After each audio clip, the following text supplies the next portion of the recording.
Good morning, everyone. This is Tim's New York Giants Trade Talk, brought to you by the Mighty FanDuel. That's FanDuel.com, the number one sports book in America. I don't know what to talk about today. I don't think there's anything to chat about. There's no giant news. The draft is pretty, just is a short period of time away, but there's nothing to talk about. Oh, could it be the trade of Dexter Lawrence to the Cincinnati Bengals for the 10th overall pick? That could be what it is. Yes, we have something to talk. Let's give them something to talk about. We kind of did a visceral reaction yesterday. We did a show of the moment, I like to call it, because we didn't want to get into what could happen. We don't want to get into what would happen. We don't want to get into what could have happened, what's going to happen down the road. We wanted to get into the conversation of what happened at that moment. And the moment is we shipped Dexter Lawrence and his fat ass over to Cincinnati, which makes no fucking sense for the Cincinnati Bengals, giving up the 10th overall pick. But we all know that they smoke crack over there in Cincinnati. That is just my guess. But we need to talk about this draft. We need to talk about where do we go here and now. Because I've had time to think about this. I had time to sit down last night and ponder the Nick Wynn, ponder this trade, ponder the salary cap implications. And it's a little bit more interesting once you take a step back perspective. And the step back is going to be the fact that you now are a situation where you literally have an opportunity to move forward in a different direction. Now, the only problem is you're going to need to think about is you have the 5th overall pick, which is going to be a total rookie value of $45 million. You have the 10th overall pick, which is also going to be a rookie total value guaranteed contract of $29 million. So we are saving about $13 million. We're eating about $13 million, almost $14 million in cap space. There is an additional $6 million of cap space pushed out into 2027. I'm not worried about any of that because the additional money that we are saving vis-a-vis the cap is going to help offset what our 2026 what our rookie draft pool is going to be, we're going to say. So we got to look at it that way. So while you're going to be taking on some larger salaries, we did it with 5 and 7, Kayvon Thibodeau. Now the question is going to be with 5 and 7 and Kayvon Thibodeau and Evan Neal. We know that really didn't work out very well, but we can't think of it that way. We can't think of it this way right now, because right now our total cap hit, if you go through the rookie draft pool right now with 5 and 10, because I tabulated and calculated it for you, because I'm just that type of fucking guy. You know what? Can I screenshot an Excel spreadsheet? Yeah, I think I can. Hold on. Okay. Let me screenshot this Excel spreadsheet I did last night. Look at this, guys. It's professionalism at its finest. Hold on. What the fuck is that thing? It's professionalism at its finest. I screenshot it. And now if I go here and I import this, and then what do I do? Import all new photos. Okay. And then I go here and I open this and I go here to click edit and I crop it because I don't want you to see all the other stuff that's behind it. So here, let's go to the rookie draft pool. Let's go to Mr. Excel, because Mr. Excel is always fun. So let's figure it that way. It's going to be a little crooked. Okay. Here we go. So we figured it out last night. So here we go. We're going to put look at this. I am so professional. No wonder believe. And the Mighty FanDuel, that's FanDuel.com, number one sportsbook in America, really loves to have this show because we are just so wonderful. I see Johnny Wishbone in the chat, but let's get to the rookie draft pool. Where do we go, my lovely? Let's delete that. Okay, here we go. We're going to add this. We're going to add a photo. We're going to add a screenshot. We're going to open that. Okay, here we go, because we got to look at the numbers. Okay, so here we go. You got the 5th and the 10th, which automatically increases your rookie draft pool. Let's see here. Hold on. Okay. Let me just text her. Hold on. I got to text the wife a second here. Hold on. Where's my wife? Who is here? Okay. All right. So here we go. So here's the rookie draft pool. So with the new numbers associated with it, you're going to see that we are going to have a total cap value of all guaranteed contracts of $20 million. So we're going to need 20. If every one of these picks makes the team after the break of training camp, we are going to need $20 million, almost $21 million. And that's going to be a $16.5 million cap hit. But the thing is this, if you take a look at this, only the first 3 picks have fully guaranteed money. So the only money that we are going to truly need initially and immediately is the first 3 picks. There is $300,000 on the 4th round pick. So you're going to need, if you take a look at this, that's 13. You're going to need about $15 million in cap space. $15 million in guaranteed cap space to bring in our rookie draft class, which is fine because we saved $13 million by bringing in Dexter Lawrence, and we had an additional 6. So none of this is going to phase the Giants in reference to what Dawn is going to need to do financially.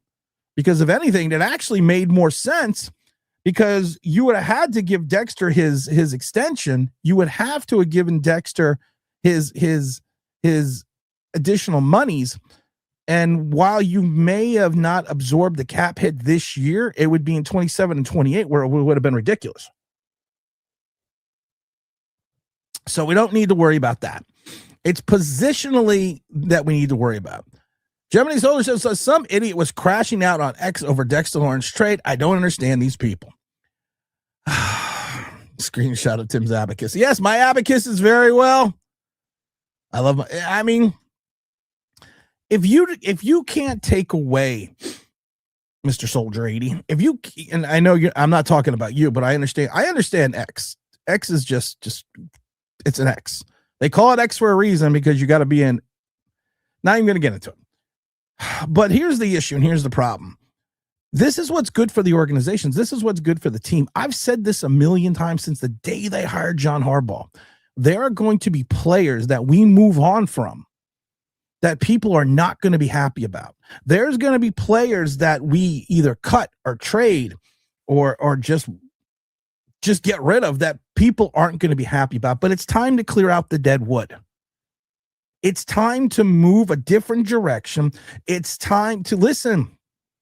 We have been consistently bad stopping the run since 2019. And who was drafted in 2019? I don't know. And I've said this before. The Giants can still give up 5 yards a carry without Dexter Lawrence.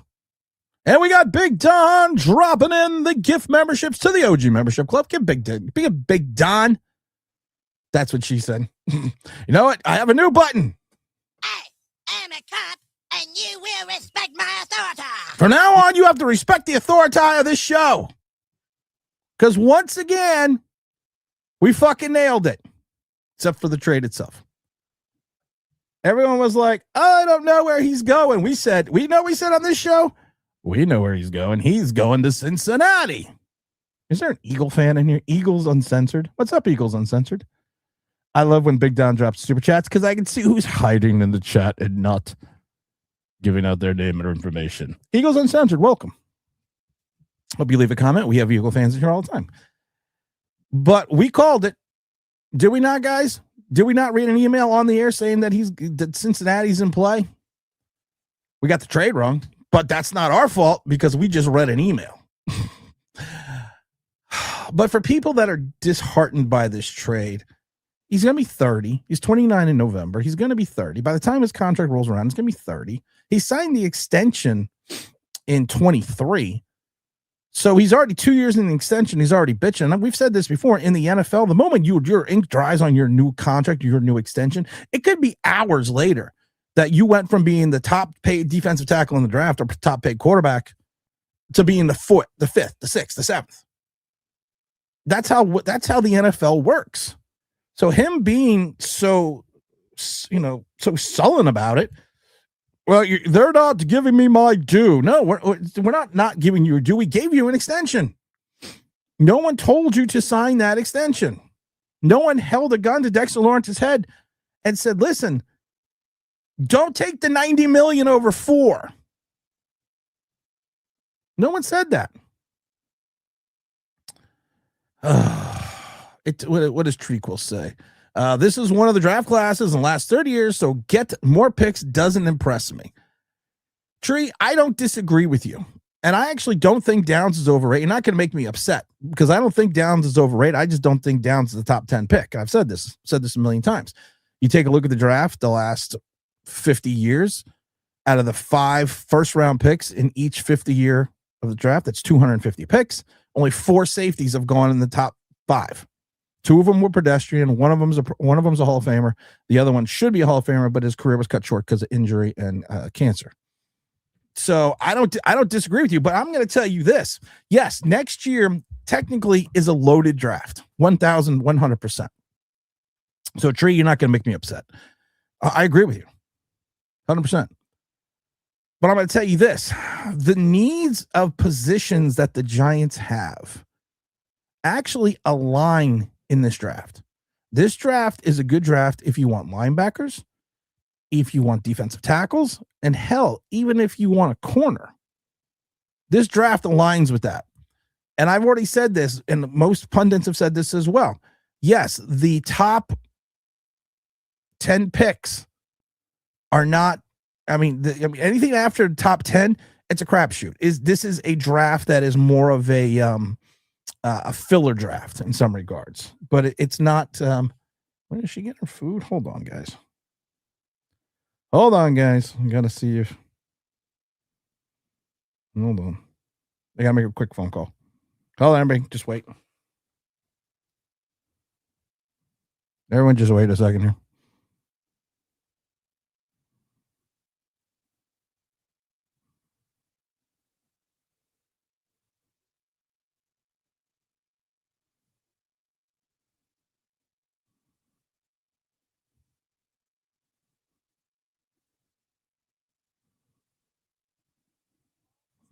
Okay, well, that's not working. Well, hopefully she got the food that I ordered for. But this isn't a draft for that. This isn't the draft that is going to be that big draft. But if you stay in the top 10, you have an opportunity. You have a chance. You have an ability to move a different direction. So that's where I think we need to look at this. Certain Giant content creators wanted to trade with Browns. Oh, there you go. Oh, thank you. I was calling you. Can I have some more coffee, please? It's my loving assistant. Being big time now, we have assistant. Oh, thank you. I was calling. Wait, baby, here. I need some more coffee, please. My nice Nick's cup. Look, we got breakfast. Ooh, it looks good, doesn't it? Don't hate me because you ain't me. I'm dying. I need some fucking breakfast. But I'm going to put it over here because I'm going to wait for my coffee. But I am going to eat a French fry. Told her I wasn't going to get French fries, and I lied. I got French fries. All right. Let's see here. Let's see what we got in chat real quick here. Oh, we're going to talk about the direction of the Giants and where we should go. That's where I was headed with this. You got 5 and 10. And it's interesting because I think all the mock drafts are now totally fucked. Because they did a new mock draft the other day, a bunch of people with the trade. And now they have, some people have the Jets taking David Bailey. And I've already said, I always thought that, I think the Jets are going to go Reese, but I always thought they're going to go Bailey. I still think Love's going to go the Titans. I'm not taking Caleb Downs at 5. I'm sorry. And I understand people's points of view. You now have 5 and 10. But if I take him at 5, I think Sonny Styles goes to the Commanders. But I can't do that. I literally can't do that. And then some people have the Giants at 10 taking Jordan Tyson. I can't. I've said this before. I got a double dip. I am potentially going to double dip defensively. I still like Sonny Styles at 5. I personally think Caleb Downs is going to be there at 10. I think Cleveland is going to go someone like Spencer Fano. I still think the Saints are going to take a corner because they needed a corner ever since to replace Paulson Adebo. I think the Commanders will either go linebacker or the Commanders are going to go offensive line. I also still think that if you take like I said, I think the Giants and me will take Sonny Styles, and I still think Caleb Downs is going to be there at 10. It's not a slight against Caleb Downs, but also the kid from Oregon is to me just below Caleb Downs. And right now, I need front seven guys. That's what I need. I need front seven guys. And I keep thinking to myself, if I can maneuver this where I can get Sonny Styles, Caleb Downs, and I triple dip. That's what she said. I triple dip into the second round. And I have a feeling that Lee Hunter is going to be there early in the second round. Because I think it's going to be like last year where there's going to be a run on defensive tackles. And I think the Cardinals will probably end up taking with like if I take a look at the last picks, like I said, I think Chris Johnson is probably, I kind of feel Chris Johnson's going to Miami. I don't think the Patriots going that way. I don't know what the Seahawks are doing, but I have this feeling that Lee Hunter is going to be there early in the second round. If I triple dip, I put my hands up on my hips. When I triple dip, when I dip, you dip, we dip. If I triple dip, I can fix my defense. I can fix one side of the ball because we are hoping that Denard Wilson comes in here with a game plan and resurrects Paulson Adebo, Dante Banks, and Drew Phillips. We have that hope. Newhouse, I don't even care about. But we have that hope that he can do that. He can fix that issue. I have that hope that we can take Tyler Nubin and move him more in towards an in-the-box safety role. I then have the capability, if I can still go out with the cap space that I have and get a DJ Reader and potentially get a Kalis Campbell, who would probably cost me about $7 million to solidify the interior of my line. You bring in someone like Lee Hunter. You still have Darius Alexander, who is a pass rushing threat. You then still have, I keep Kayvon Thibodeau. I have Kayvon Thibodeau, Abdul Carter, and Brian Burns rotating positions on the line and from a stand-up linebacker position. And then in the back, I have a backfield. I should say I have a midfield in reference to the linebacking core. I have Tremaine Edmonds, Sonny Styles, and Micah McFadden. If I can figure out my secondary, my front seven could be lethal. And that's where Caleb Downs would fit in because he could be the general in the secondary. He could be the Kyle Hamilton. He could be the Ed Reed. I'm pretty lethal. And I haven't ignored the other side of the ball because I got Darnell Mooney. I got Isaiah Likely. I picked up the other kid from Pittsburgh. I could try to grab a running back in the 4th or 5th round. I could still try to get a wide receiver. There are so many directions, but John Harbaugh, going back to his last press conference, all he was preaching was stopping the run. You build a wall. I hate to use this word because they're Eagles. You build a Philadelphia Eagle wall. And I don't need to worry about as much. I'm still going to need to worry about it, but I'm not going to worry about as much. Brian Burns, Abdul Carter, and Kayvon Thibodeau setting the edge. Because I have two free-flowing linebackers in Tremaine Edmonds and Sonny Styles. And Sonny Styles, former safety, converted to linebacker for only the last 2 years, can cover. I'm going to use him to cover the tight end. I'm going to use him to cover the guys out of the backfield.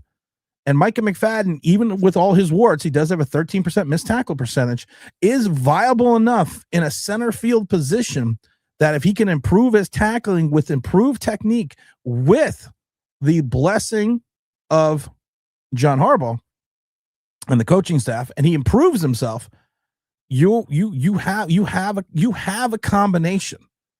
And that's why I'm not worried that this draft is not as stacked as, you know. Here's the thing. This is what I love though about that thought process, that this draft isn't stacked. Do you remember early in the 2026 season how many times I was told, and I kept trying to explain to people that this doesn't always happen, how many times we were told that this is a quarterback draft? This could potentially be the quarterback draft to remember. What happened? Now all we have is Mendoza. Shit bounces. It happens. It happens all the time. I don't know where Johnny Wishbone is. Hold on. Where do we go, my lovely? It's just you need to look at this from different perspectives. And the perspective is this. It's who's in charge. And who's in charge right now has been proven. And here you go. Because I see him. Where is he at? I saw Johnny Wishbone. Where's Johnny Wishbone go? Oh, thank you. Thank you, my love. It's my loving assistant. She loves me. Okay. And she makes the best coffee in the world. I just saw Johnny Wishbone. And I don't know where it went. I don't know where Johnny. Oh, here we go. I'm making for Johnny Wishbone. I'm Johnny Wishbone, psychic extraordinaire. If you need me, just think Johnny Wishbone, and I come running. Johnny Wishbone in the house. Sarcasm alert. Warning, sarcasm. Warning, sarcasm. Was anyone impressed? That's 2 sound effects in a row that worked. Don't tell me this show's not fucking professional. But I'm going to go to the top of the chat. And I'm going to start with Mike Lee. Good morning. Smash that like button on the way in. Pending the physical. Ding dong. Dex is gone. Which old Dex? That old Dex. Joel says, good morning, Tim. I think it's a great move for the New York Giants. We just need a D-line help. Hopefully we get the free agents and the draft. I've talked about the defensive tackles in this draft ad nauseum. Thank the love of God that we're not going to talk about them anymore. I think Caden McDaniels and Peter Woods are going to go above Lee Hunter. I think potentially, I know they have a first-round grade on Caden McDaniels and Peter Woods. I think potentially both of them could go in the second round. If you cannot get one of the big three, I know Corleone's out there, but I like Dominique Orange a lot. Big 333 pounds. He is a straightforward. One of the things I like about Dominique Orange is he is a straightforward nose tackle. That's what he is. He is a straightforward nose tackle who can fill the nose tackle role in an odd man front, which would be a 3-man front. He's dependable. He's strong at the point of attack. Sign me up. If you want to go later in the draft, a little bit later, I like Darnell Jackson Jr. out of Florida State. He is another guy who his best attributes, his calling card, his forte, what he does best is going to be, wait for it, run defense. And then even if you want to take a shot at Caleb Banks, I'm good with that. But even if you want to go a little bit lower in this draft, if you want to peel back the orange and go a little bit lower, there's a guy that's 6'8", 340 pounds at Ole Miss, Mr. Harris. Now, while some people do not like a nose tackle at his height because of the fact that they can get chopped, that a lot of times he doesn't get under the pads, this is a guy that, again, is made a career, made a statement, made his chops as a true odd front nose tackle, eating up blockers like Pac-Man. Pac-Man in it, man. I also like Durant out of Penn State, but I wouldn't grab him until more towards the latter half of the draft because I do think he lacks. He's extremely athletic. He reminds me more of a Darius Alexander, but his production has not met up to his athleticism. So, like I said, there are guys. Double downs on downs. I like it. James Williams in his house. To all the content creators, getting a top 10 pick and return is a good thing, you morons. J-Dog. I'm just going to say one thing. Let's go next.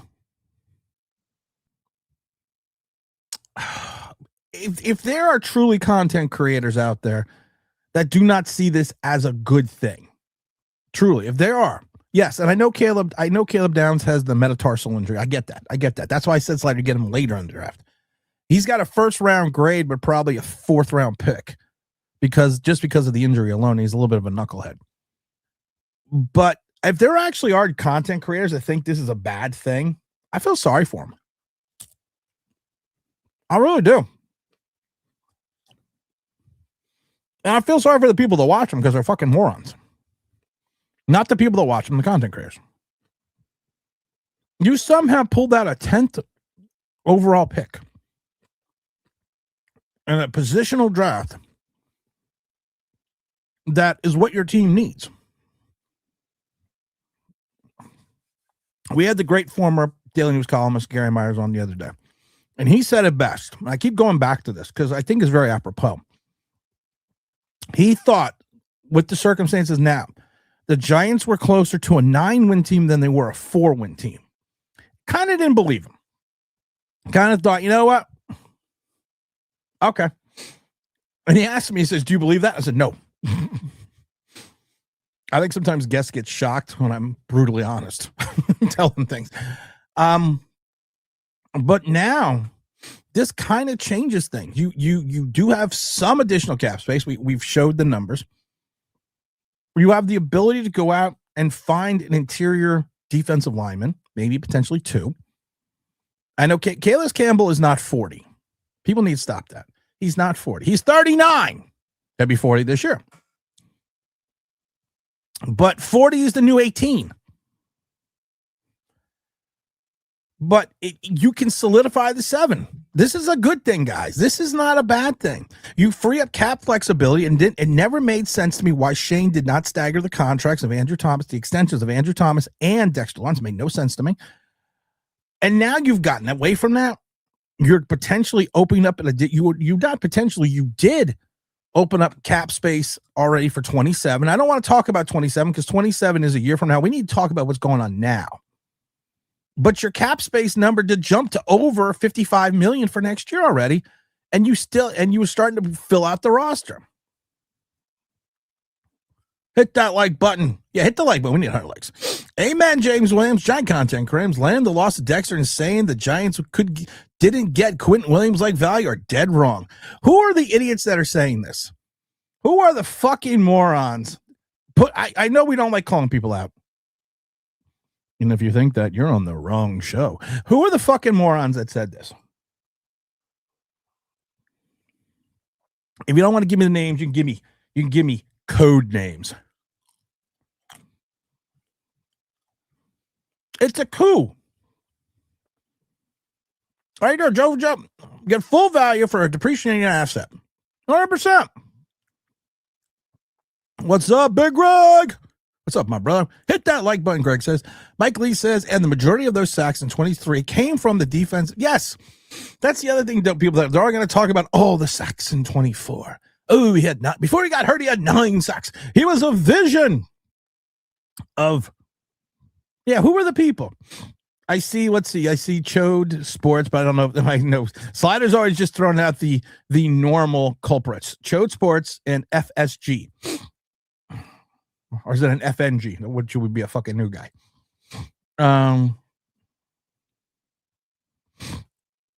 Zach, who is FSG, Zach? I see Jackson in the chat. Who's FSZ? FZS. Whatever the fuck it is. FSG. They're morons. They are. They're morons. Mike Lee also says, fans are getting pissed when I use a Dexter's own words against them. The elbows not being an issue, wanting to get paid like Aaron Donald. The reply to Dexter is better. Talk about not living in reality. We've said at the moment that Dexter Lawrence said in that locker room interview, Fireside Giants, thank you. Thank you, Mike Lee. The moment that he said, thank you, Fireside Giants. Thank you, Zach. Tennis player. Thank you, Zach. See, now Zach really, I love Zach. He always brings it back around for me. Zach, how's the girl? How's the job?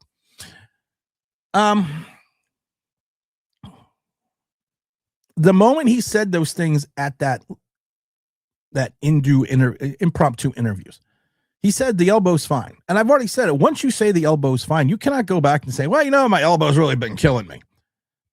So the elbow to me it was a non-factor. And him saying that he wants to he's better than Aaron Donald. He did say that. And we've said this before. His 22 season, which is regarded as his best season, equates to Aaron Donald's last season, which was Aaron Donald's worst season.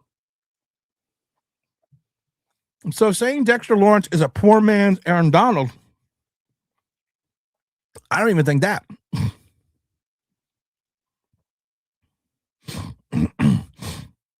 What do we got here? If Jeremiah Smith is available at 10, would you take him or still go? You mean Jeremiah Love? Oh, there we go. Love. Yeah. That is, I don't think he's going to be there, but it would be an interesting proposition. But I do think Love fits. Love fits perfectly into the Nagy offense. Love would be your Tariq Cohen and your Howard that Matt Nagy had that first year when they went 12-4 and had a very good offense. It's a tough call, but I still think I'm gonna go back and double dip in the defense. Let's get the super chats. All super chats go to the Children's Hospital of Philadelphia. The run defense has had 10 years since 2009. In other words, they've been 25th or worse. Obviously, Dex doesn't help against the run. I'll take 10. Phil, you just said it perfectly. We ran the numbers down here. We gave everyone the numbers in reference to the Giants defense. And we've talked about them so many different times. If you just go back over the years, you're right. The Giants defense has been terrible, has been god awful. Even if we just go, I don't want to go too far back, but if we go back, the run defense in 22, 31st. The run defense in 23, 30th. The run defense in 24, 30th. Defensive rankings since 2022, we had the 18th ranked defense, the 26th ranked defense, the 30th ranked defense, and the 30th ranked defense. This is just going back to the playoff years. 22, even though we had an 18th ranked defense, we were ranked 31st against the run at 5.23 yards. In 23, we were ranked 30th versus runs at 4.7. In 24, we improved to 26 at 4.6. And we're not even going to get into. Well, no. Let's get into 25. Let's get nuts. Let's do a Michael Keaton and let's get nuts. Giants 4-13, 439 points allowed, 25.8% points. 25.8 points per game. NFL ranking 27th. Third down defense 40% of the time we allowed on third downs. Fourth down conversions 46.2. Yards per play 6.9. Yards per carry 4.6, over 2,316 yards. Our defense with Dexter Lawrence since 19 has been pathetic. So what am I supposed to do? Am I supposed to give this guy this large chunk of change? What am I supposed to do? It literally makes no sense. You have a 350-pound lineman who can't play the run. That's like having a ballerina who can't dance. It makes no fucking sense. Big Joe Spano says there's always the unknown, but there's no way you can say it's a terrible trade. You got the same value the Jets got for Quentin Williams, and Dexter is depreciating asset. I think we got a little less than Quentin Williams, but I also think Quentin Williams is better. Anyone who has confidence that Joe's not going to draft a bust is crazy because more than the draft picks are not even. Well, here's the problem. We've said this before. Joe Schoen doesn't have the final say. John Harbaugh does. So if John Harbaugh vetoes Joe Schoen, we're good. And I think that'll happen. Now, listen, we will say this, and make sure you're hitting the like button, guys. Let's get to 150 likes today. Make me happy today because it's a fucking rainy day. And I also got to stream. I'm going to stream every day, starting today, through Saturday, twice. That's what she said. Twice on Thursday. So it's going to be a long fucking week. So make sure you guys strap in because I got a lot of guests. I got a lot of fun stuff coming up, so make sure you stay tuned for that. But I'm going to say this. When we read the email on Thursday that basically said that the Giants and Cincinnati Bengals were in talks and conversation about trading for Dexter Lawrence, and we read the email. And now the person that sent us the email, his thought process was that it was going to be T. Higgins, a 4th rounder, and a swap of a late round pick for Dexter Lawrence because everything matched up. But then again, we got the 10th overall pick, which I'm just as happy about. And the one portion of the email that I did not read on the air was the portion that said that Joe Schoen was intricately involved in this process. So if that is true and more information comes out, because it always comes out, I always love the beat writers. It always comes out like a couple days after we say it. But if that is true, then you have to give Joe Schoen you got to give him his flowers. You got to give him his props. He's going to pass the physical. Slider, you put that in the ether now twice. Stop it. Todd Saylor says, I didn't get people that didn't grasp this popped off so quickly because you just didn't want to be here. It was interesting because you do a post June 1st, you save $6 million. We only have a $6 million dead cap number. Either way, you have a dead cap number of $6 million in 27, no matter when you traded him.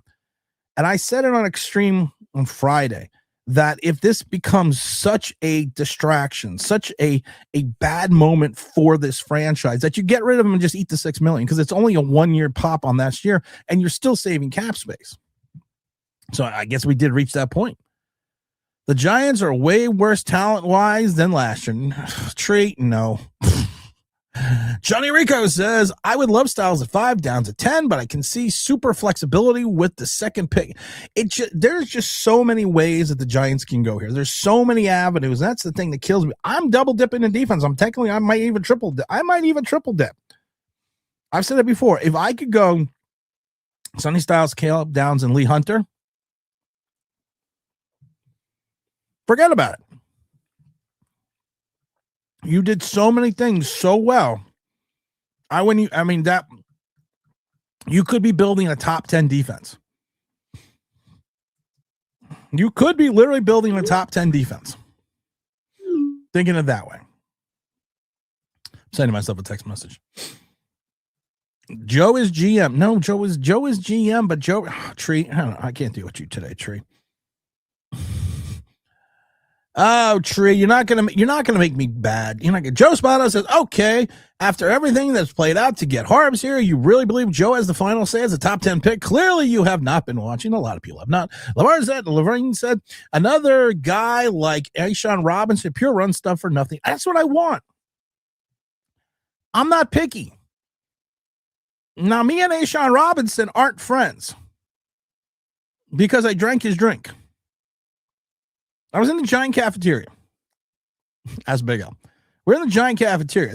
I love green drinks. I love those like whatever's in them. Like, nah, bro, like the spinach drinks and all those drinks. I love those drinks. So we're in the Giant cafeteria. And there is a green drink in the back. So I took it and I drank it. As I'm drinking it, I turn the cup and it says Ashawn Robinson. Evidently, I didn't read that earlier.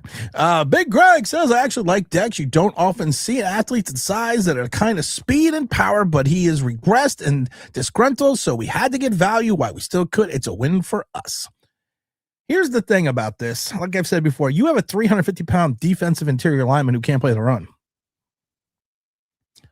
That's a lot of problems. That could be some people. Not saying whom, but some people could say that is an issue. But you got a guy that's 350 pounds anchoring the center of your defense who can't play the run. And he hasn't been able to play the run since he's been here. And certain people forget he was not a true interior lineman his first 3 years here. We're not even going to get it because he's gone. We're not even good. So let's not screw up 5 and 10. Hello? What does that happen there? Hello? What does that do? What's going on with the soundboard here? I don't know what's going on with the soundboard today. Hold on. There we go. Some people say I'm a genius, but how can you screw up 5 and 10? That's why we don't. That's why we now have John Harbaugh. Mike Lee says this year is loaded with the position. That's the thing about this draft that I don't get about content creators. Do your fucking research. Use this. This is not a great deep draft. 100%. I don't devalue that. Next year should be better, 100%. But positionally, this is a draft. But this is a draft of need for the Giants. This is a draft loaded in talent, starting talent that Giants need at positions. James Stein says, we are really good position at 5 and 10. Of the picks, we can draft 2 players, elite players, instead of 1 elite player. We can improve leverage of play in our division. Yes, because I still think the Eagles are going to drop. I still think the Commanders are going to hover. I worry about the Cowboys. Tim has to go eat. No, I don't have to go eat. It's fine. I always eat on air. It's called ASMR, Joe.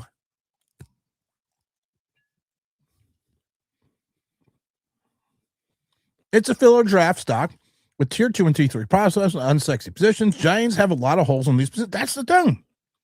That's why I love it, people. And they're like, well, it isn't a deep draft. It's a deep draft positionally for the Giants. Big Don in his house. Joe Schoen also says, as a weak draft class, the top 10 is still weak, just no quarterback. And Tim is saying strong in spots that we need. That sums it up. Downs is not overrated. One of the safer prospects. I don't think Downs is overrated. I just think positionally you can't take a fourth tier position player on a team that needs tier 1 and 2 on your defense. People don't understand what I'm talking about. I've told this before. Tier 1 is your defensive line. Tier 2 is your linebackers. Tier 3 is your corners. Tier 4 is your safeties. This is the reason why, if you look at positional value over the last 25 years and beyond, at the safety position, only 4 safeties have been taken in the top 5 in the last 25 years, which is 250 picks. Johnny Rico says, I can see Styles, Downs, and the triple dip of defense tackle in the second round. The top of the second round looks like it could be stacked with interior linemen. I do think, and I have this feeling, it may not be, I have this feeling that's a nice guy. I think Caden McDonald will go in the first. I think potentially Peter Woods and Lee Hunter fall to the early part of the second round. If you have either of those two sitting there, now I'm not as high on Peter Woods because Peter Woods is more like a thinner Dexter Lawrence at 6'2", 298 pounds. I think he is more of a testament to that quick first step ability as a pass rusher. And that's not what I need. I have a plethora of pass rushers. You say I have a plethora of piñatas? Does anyone notice that we're just nailing these sound effects? That's what she said. Hi-yo! Downs, Levin, Vega. We're going to get a very, very good player at 10. You know what's funny? I've said this before. I am not against Lemon at 10. I'm not. There are so many ways that the Giants could go. I'm not against. I actually think Lemon is probably the best receiver in this draft. Yes, I think everyone likes Carnell Tate. Everyone likes Jordan Tyson. They like him because of their size. They like him because of their ability. Yes, Lemon's only 5'11", but he's not 4'2" like guy we had. And he operated dominantly in the slot at USC, but he can play the outside. He's intelligent. He has straightforward straight line speed. He is a guy that if you put him in the right spot and you create the right spot, he's actually faster than both Tate and Tyson Jordan. He's a polished receiver. He has a high route tree. You can use him in different positions in regards to, you can put him in the slot. You can put him on the outside. You can put him out of the backfield. There's so many different things you can do. And then having Malik Neighbors, Darnell Mooney, Isaiah Likely, Lemon, and Darius Slayton, you're stacked. You got 5 guys you just stacked at, because Likely is not always just a true tight end. And if you can get this knucklehead to get his fucking head screwed on right, you got Theo Johnson. Theo Johnson's got all the talent in the world. We say it all the time with Crash Davis and in that movie that with Nuclear Lelouch that Bull Durham. He's got $1 million arm but a 5-cent head. That's Theo Johnson. Theo Johnson's got $1 million talent but a 5-cent head. You can take that value of 5 cents and move it to 85 cents. You're lethal across the board on multiple positions at your wide receiver spot. In a Matt Nagy style offense, which we talked about as a horizontal offense, that flips the switch and goes vertical. You find the running game, you're deadly. I also do like the corners in this class. We've talked about this. If the Giants, and I don't know if he's going to fall, but we said this, we talked about this. I like Chris Johnson. I think Chris Johnson reminds me a little bit of that kid with the Eagles from Toledo. I think Chris Johnson, San Diego State, would be a great fit for this Giants. But my thing is this. We talked about it briefly yesterday. the Giants may be going back, which would only make fucking sense because you only have 2 press cover corners that you decide, hey, you know what, they can play zone. You have 2 guys that excel in press coverage, in Paulson Adebo and Banks. You could have some guys on the outside. You could. I like Jacob Rodriguez. Everyone knows that I'm upset that we couldn't get the porn stash and Gardner Minshew, but if we can get Jacob Rodriguez, that hair, that mustache, that is a match made for New York. I heard, Greg perked up here, a Florida State guy. Johnny Rico says, what about the rumors of Cowboys looking to jump in front of the Giants? Noise, or do you think they want someone that we may take? Are they jumping at us over us at 5, or are they jumping over us at 10? Because I don't think they're jumping over at 5. Unless you have a deal that's going to blow these guys away, I don't think that. Big Greg says, I watch a ton of college football. Darnell Jackson, Florida State could be a great steal at defensive tackle. I knew Greg. As soon as I brought up Darnell Jackson, Darnell Jackson, Florida State, Greg was like, oh no. What am I going? What's going on here? What's going on here? Wait, no, here. Florida, Darnell Jackson. Oh, gotta put a comment in. James says, this is true. If the information is not true, but the moment the subject change, although we have coming season being decided, we can renew Shane's contract. Only time will tell. I keep telling people, and I feel bad. I think Shane's going to be here all year. I do. And I think that if John Harbaugh decides to move on, he's just going to make Dawn the first woman general manager. Of course, that might make some content creators' head explode. Could you imagine, Dex, if the Browns would have been illegal? It would have been. Emrod said, so we want to address the offense line to the 4th round. We need to stop the rush too. Okay. Let's talk about the Giants' offensive line for a second. Because I think there's a lot of misconceptions right now about the sparseness of the offensive line. Because people forget. You still have John Runyon. John Runyon's still here. You still have Andrew Thomas, John Runyon, and John Michael Schmitz, and Jermaine Illuminor. So 4 out of your 5 guys from last year who played extremely well at times are coming back to start. Yeah, you got to fill that right guard position, but you can find a right guard position later in the draft. And I know you have, and I like Patrick. What's his name? Lucas Patrick. I think that was a good pickup because he could fill in at center. He could fill in at guard. You're then if you're worried about it, you're then washing away Marcus Bowe and saying like Marcus Bowe can't play. You have reclamation projects in the guy from Baltimore who was the Evan Neal of Baltimore. You have Evan Neal. You have Joshua Nazuda. You have backup talent. But the thing is this, you also still have additional cap space if you only want to potentially go for one guy on the defensive line. But 4 out of your 5, this is what I don't understand. I think this is, again, a misconception, a concept of idiotic content creators. 4 of your 5 guys are returning. 4 of your 5 starters from last year are going to be back. Greg Van Roten is still available. Not that he is a great spot. And honestly, this is what people don't get. And this is why it's maddening. I am tired of being the fucking voice of reason.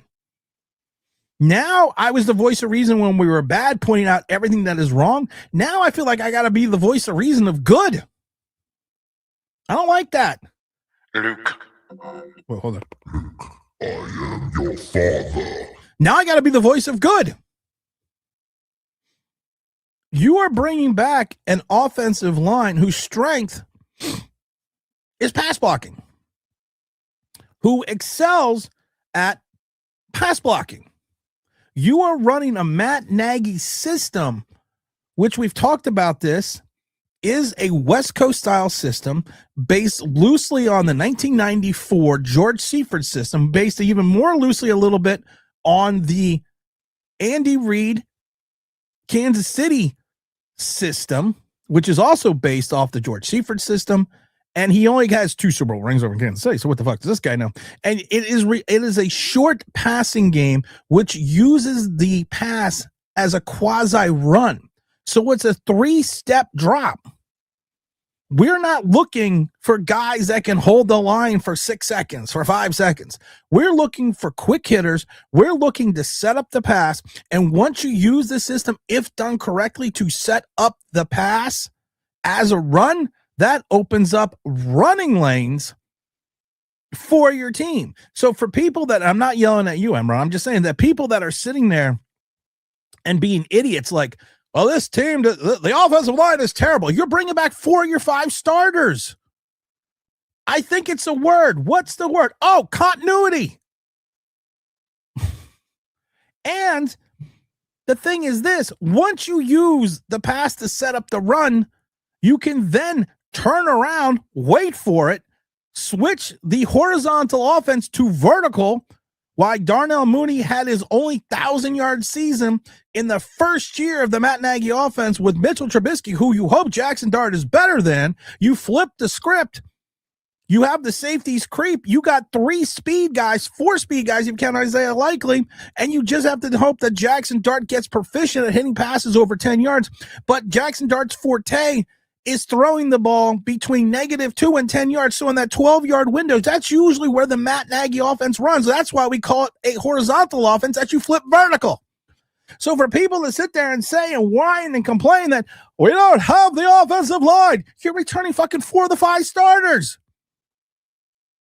Most teams cream themselves. Like, we're bringing 4 of the 5 guys back. And JMS, even as an undersized center and a quick hitting, athletic 3-step offense, makes sense. Jeez, I don't want to be the voice of reason. I just want to be angry.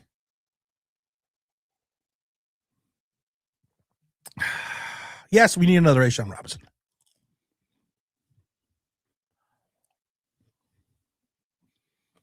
Do you think there's a chance that something freakish happens and someone takes another quarter? No. Ty Simpson's the only other quarterback in this draft. And if Ty Simpson goes in the first round, it won't be till late 20s.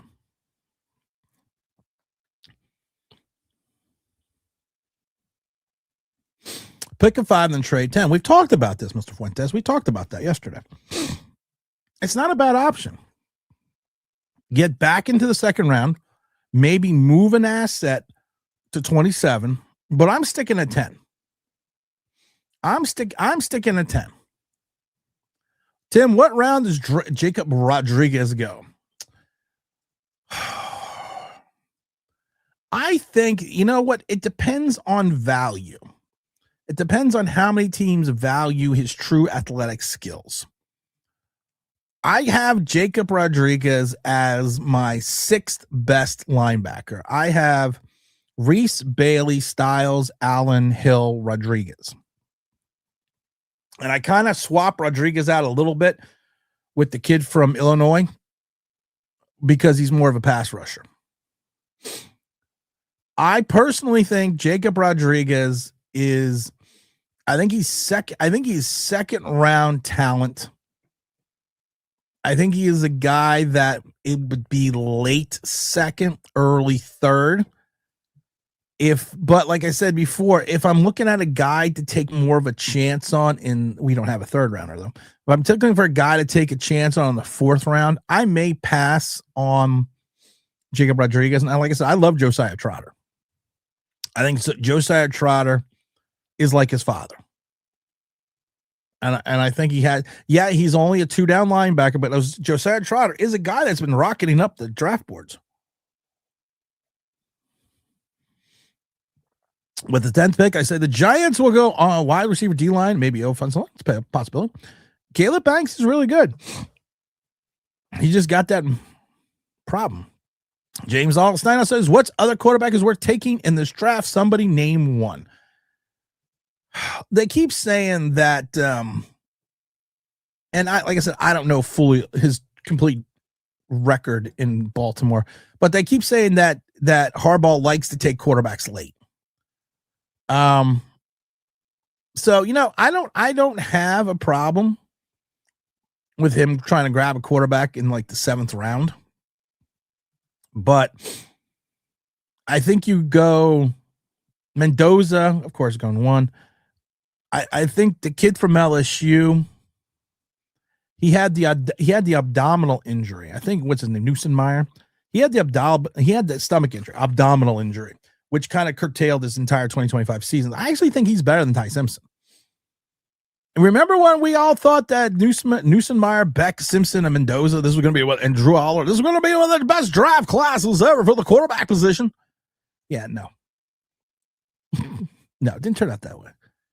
I do like that kid. You know, if you want to have a guy that fits some of what Harbaugh has done, that kid Green from Arkansas, fast as fuck.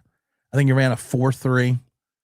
You know, he had a, if you watched the combine, you saw his rare athleticism. He's a running guy. He's a Jackson Dart guy. You know, he has a high release point. He's a guy that's strong in the RPO, which is what you're going to need because he has natural arm talent. Only problem, we've talked about this. This was Tommy DeVito. He's got this elongated throwing motion. He's almost got this pitcher's windup. And like I said, he hasn't played enough, so his pre-snap processing, not there. And he's like Jackson Dart in regards to the fact that when the pocket gets muddy, he runs, and ball security is an issue. He fumbles. But it's a guy that if you get in later rounds, you know, it kind of fits what goes on. Is it Miss GM Tim? Yes, I am the GM of the Giants. Do you think anyone's going to give us any credit for breaking the Cincinnati story 2 days before anything actually happened? No. But that's okay, because we got eggs. That was very good. If you draft a defensive tackle, you only need Campbell for 1 year. I still like getting DJ Reader. I owe you an apology, sir. Thank you, Mr. Blackstone. I'm not even going to read the rest. You are not negative like I thought you were. You're honest in what you say, what you see, what you saw. Seeing you excited yesterday made me excited since you call things straight and you call the teams kudos. Thank you. That's the problem, man. Jonathan, everyone thinks I'm negative. I'm just pointing out the truth. Like Superman, truth, honesty, and the American way. That's all I'm doing. And I've said this a million times. We've only been doing this for 4 years. We've been bad. Even in the good season, we were bad. We were 7-2, 2-5-1. It's the dichotomy of 2 seasons. And there were multiple games in that 7-2 run. I'm looking at the first game of the season that we should have lost. I'm looking at the Jacksonville Jaguar game we should have lost because of multiple penalties that were called on interceptions that didn't make no fucking sense, that they gave the Giants the ball back. And when I tell people all the time, when I see something good and I get excited about something good, I'm going to scream it to the rooftops. And now I feel like I have to defend the Giants. Just once, I would like to be on the side where I don't have to defend the Giants either good or bad. But people saying, I saw, here we go, Chode Sports. No, we don't know if it was Chode Sports. But people who saw this and see this and understand this, get it. They understand it, that from a football perspective, you have so many people. We have 130-something people on YouTube watch, another 100-something on X. We got 58 likes. I was going to give away another book. We gave away 2 books yesterday. I was going to give away another copy of Once a Giant by Gary Myers, but I can't even get to 75 likes in the first hour. No one gets any more books.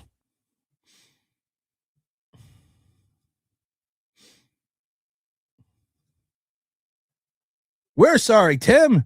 You're so awesome that we don't know what to do. We're just I'm just going to pull my hair out because you're so awesome, and we're going to get to that number of likes. Because I don't get to talk to James anymore because he's got a job. He's got a big-time job, Mr. Fancy Pants. Zach Attack says, Kevin's fake former. Bobby is one of those who is depressed. Zach, which one's Bobby? Do I like Bobby? I like some content creators. Don't get me wrong. I think some of them are smart. Majority are morons.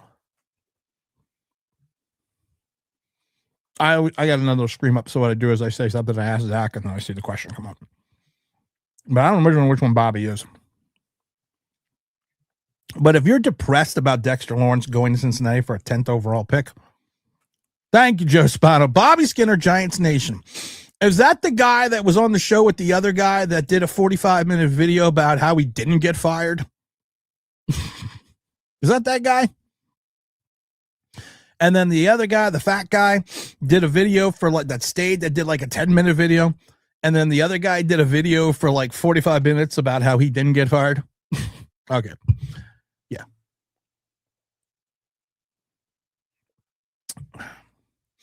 That's not Barbara. That's not Jennifer, or that is Jennifer. Me only guy. If you really wanted to, Dex would be here. You're right. People upset we don't keep our talent for long periods of time and let them walk or not pay them.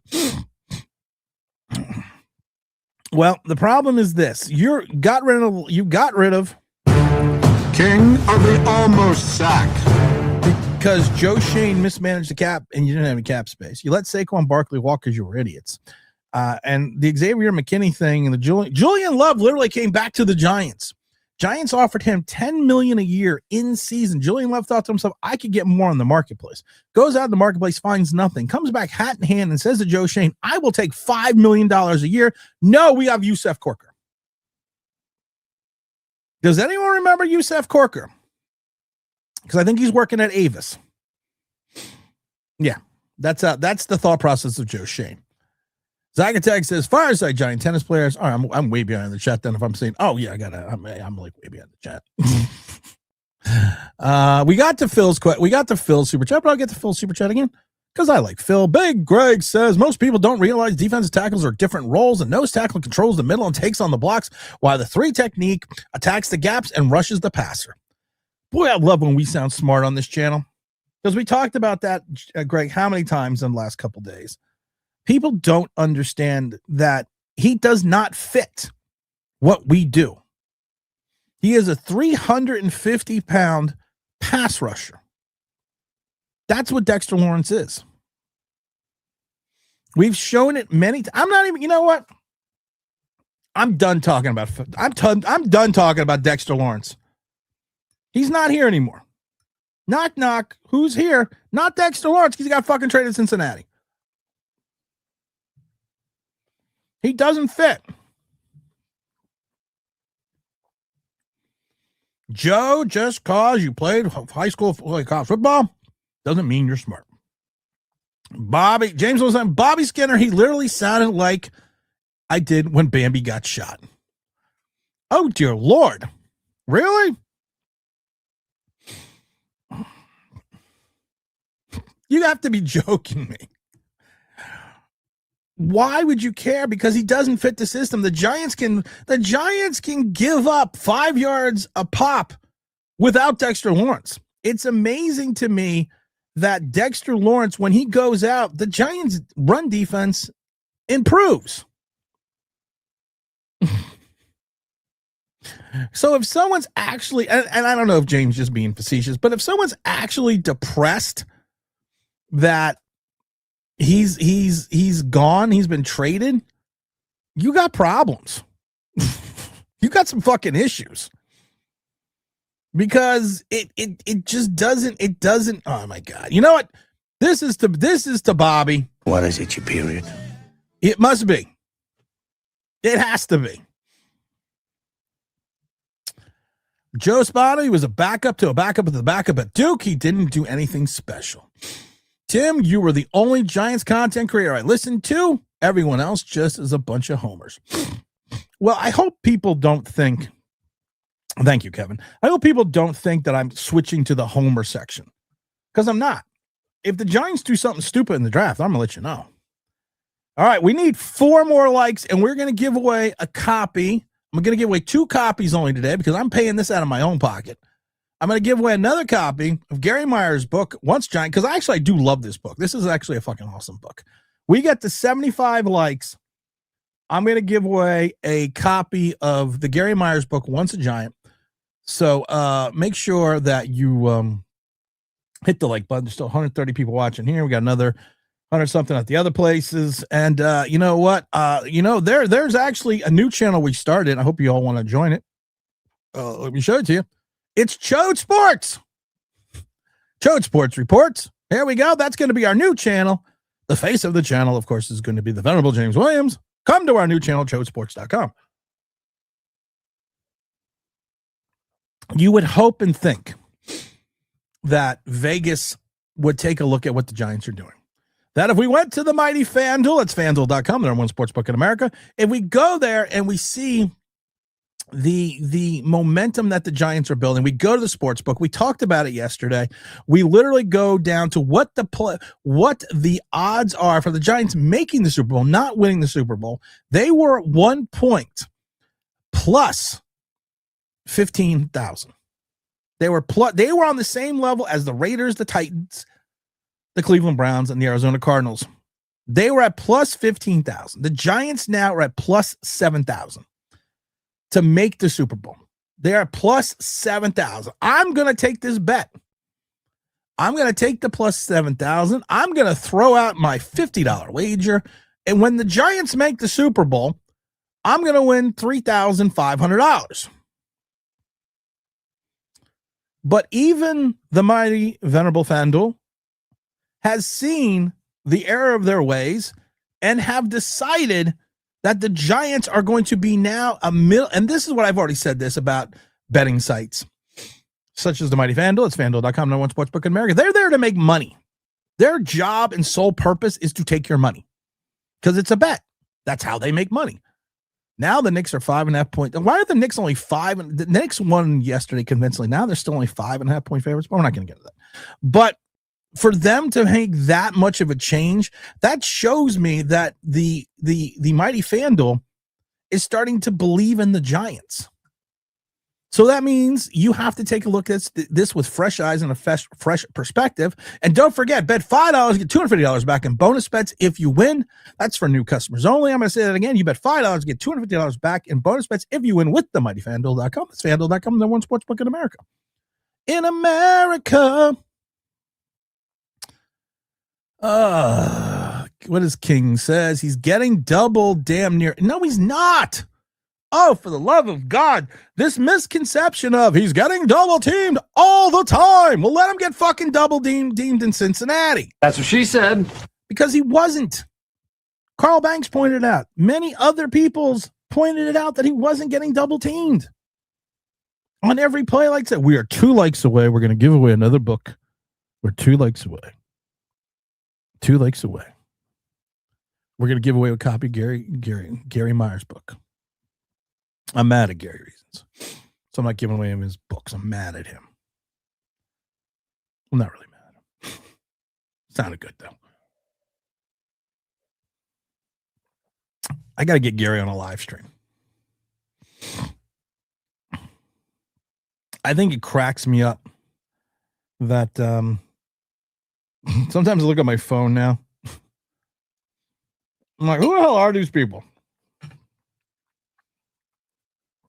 It's like, why do I have Amon Green's number? Or the Venerable Matt Sims? Or Joe Valerio? Or Jerry Oslowski? I'm like, I don't even have Bron Weinstein's number. Never calling that guy back. I didn't like Bron on the show. Brom on the show. We'll have Judy Bautista back on again. But we'll do that. We'll do that a little bit. All right. What do you say? Slider says, Joe, I say it again. Just because you play college football doesn't mean you're smart. So what are you trying to say, Slider? That I'm not fucking smart?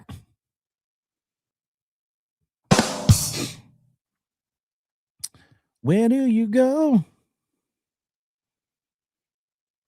Oh, I'm texting James. James, I'm texting you. I love you, man. Joe Spano says, I have a very interesting Dexter numbers over the last few years that illustrates his decline. We're done with that, Joe. We're done. We're done the Dexter. We are done beating the Dexter Lawrence horse. You can lead a horse to water, but you can't get his ass away from the buffet. We're done with that. We're not gonna beat him. Dex is gone. We no longer need to share or validate why the Giants did it, because John and Don will have a leash on Joe's decisions. Orlando says they need to trade Slayton. Can't. You're gonna lose $14 million. Kayvon and Joe Schoen, rip the Band-Aid off. Whoever's mad about getting the top 10 pick to them as well. I agree, Orlando, but I here's my thing. I am not. Did the Giant? You have to be shitting me. I got to stop reading the head of the chat. Giant Collective say we should get Love and Tate. Zach, which one's Giant Collective? Which one's Giant Collective? Somebody. They want. I'm just because before I go off, tell me who they are. You can't trade Slayton because we're gonna take a $14 million dead cap number. I'm keeping Kayvon. I know people think I'm nuts and lost my fucking mind. I'm keeping Kayvon Thibodeau. I know people think I don't like Kayvon Thibodeau. I don't. But I'm keeping Kayvon Thibodeau because of the fact that I now have the ability, if I anchor that center of the line, to allow my supposed elite pass rushers and Brian Burns, Kayvon Thibodeau, and Abdul Carter to freelance. I can rotate these guys in so many different directions that it could make your head spin. Imagine an attacking front with a clear center field in the middle of the field, a clear field in the middle, and you have the outside edges open, and they don't over pursue, and they maintain their assignments. You could literally have a speed rush on the outside that is dominant, and if you push the quarterback into the middle of the field, you have run stuffers. And then also remember this, Darius Alexander was not drafted here to be a run stuffer. Darius Alexander was the 11th defensive tackle taken in a defensive tackle draft last year, who at 290 pounds is a pass rusher. And then Sonny Styles, to me, I've said this before. People say he could be a hybrid. He could play safety. He could play this because he was a safety before the last 2 seasons when he came into the linebacker position. I do think he's a hybrid, but I think not as a safety. I think you could play Sonny Styles on the outside or the inside of a true 3-4 defense and have him as a 3-down linebacker and untap his potential as a pass rusher. Your fucking pass rush with Kayvon Thibodeau could potentially be hellacious.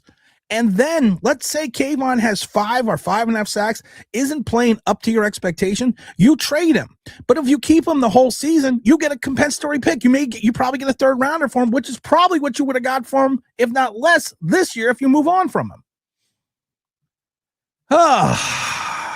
Don't we about to feel the impact of not having Dexter? No, we're not. I've said this before. I go back to 22. I can't remember what game it was. Dexter Lawrence and Leonard Williams both went out. DJ Davidson and I believe it was Austin Johnson came in, and the yards per average dropped.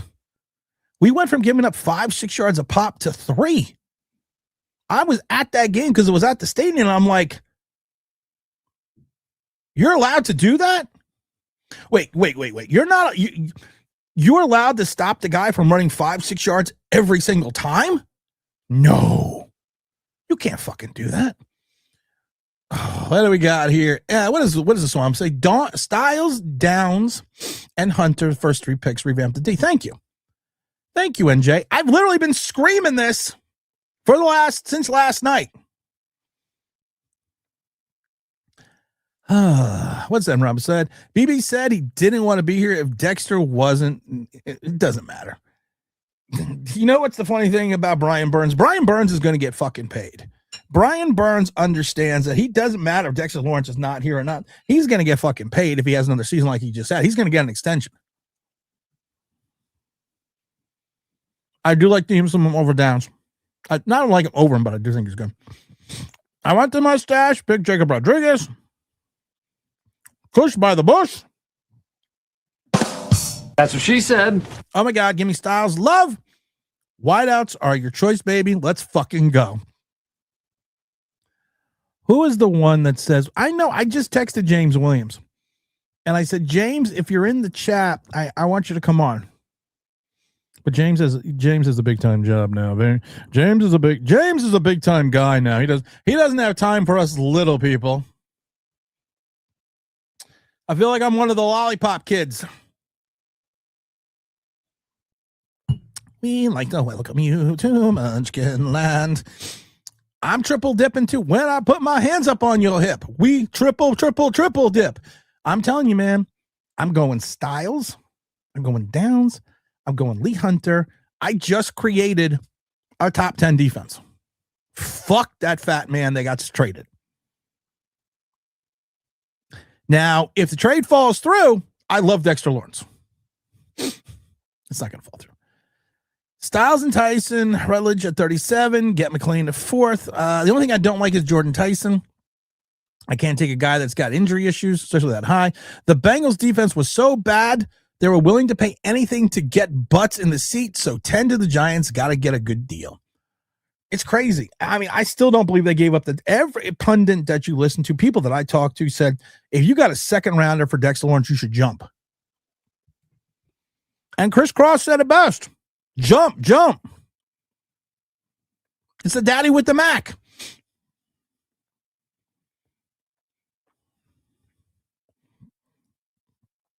Oh, my God. There's so many misconceptions about the double. We're not even going to get it.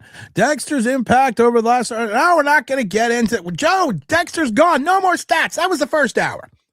Dexter is gone. We have to do another Oz one. Ding dong. Dexter's gone. Where did he go? Cincinnati. All right, we're going to give away a Gary Myers book. We are going to give away right now a copy of Gary Myers, Once a Giant. Great book. We're gonna give this away right now because we hit 81 likes. I promised 75. We'll give away another copy when we hit 110. All right, so everyone get ready. I'm going to do a trivia question like they used to in the old radio days. I'm going to clear the phone lines right here because it's 97.3 number WFAN. Next coming up right now after our tracker report is we're going to play a little Cashmere. But we're going to clear the lines right now. And the first person that pops up in the chat with the answer, and we've already sent out yesterday's books today. So a lot of people already got their books. And we're going to give away a copy of Once a Giant. If you have won a book already, Joe, we're going to have Joe in a minute. If you won a book already, please let other people win. So here we go. We are going to go with this trivia question. The last couple trivia questions have been tough, and I do laugh because Mrs. Online Big Blue has been sending out the books, and she puts in great astute giant trivia that you have, and one of the questions was, what was Phil Simms' number? Here we go. For a copy, which will go out today, and you'll have it in the next couple days, of the Gary Myers book, Once a Giant. Everyone ready? I'm going to scroll down to the bottom of the chat, then I'm going to go back into the chat. Everyone ready? Here we go. You ready? What number did Lawrence Taylor wear? Go. What number did Lawrence Taylor wear? Let's see who's the first person to get that number, get that correct. First person, Greg, you already won. Hirsch for real. Let's see here. Well, Greg, I already told you, don't play if you already won a book. Hirsch for real has won. Hirsch for real, you won a copy of Once a Giant by Gary Myers. Make sure you email me today your full name, because Amazon requires that, and your address. Your full name and address, Hirsch. And I will get your copy of Once a Giant out today. So you'll have, I won't get out today. Amazon will get out for you. And you'll have it in the next couple of days. So we congratulate Hirsch for Will for winning the copy of Once a Giant And then we're going to go from there. I think what we're also going to do is, if you didn't watch the show the other day, and I do think a lot of people didn't get the chance to watch it because of everything that was going on. We had John McClain on, the venerable Hall of Famer sport writer, on, and he's got a great documentary out called the BVIL. And a lot of people have been asking where they can watch it. I'm thinking what I'm going to do is, of course, that is the BVIL, story separate but equal. I think what I'm going to do is I'm going to give away a link so you can watch, and the link should be good for about 30 days. It's basically a documentary highlighting the Prairie View Interscholastic Football League, which was the all-black league organization that was over in Texas from like 1920 to 1970. You literally had Hall of Fame players play in that league, starting with Mean Joe Green. I mean, that nobody talks about. So it's a great documentary. I watched the full documentary just the other day. So I think we're going to give away a link. I think we'll do that tomorrow on tomorrow's morning stream. So I want to make sure we give that, and we want to give its own credit, but that we're going to do that. It's, like I said, it is called the BVIL story separate but equal. It is produced by John McClain, the venerable sports writer, the Hall of Fame sports writer. And I want to make sure that we give that the attention that it's truly deserves, because I think it was a fantastic video. I think it's a fantastic documentary. I think it's an important story about football. And I know it's a bad screenshot, but that's what I got for right now. So it is called the BVIL story separate but equal. We'll clean that up tomorrow. We'll probably give that away. Like I said, we'll start giving those. We'll give away a couple of those links starting tomorrow.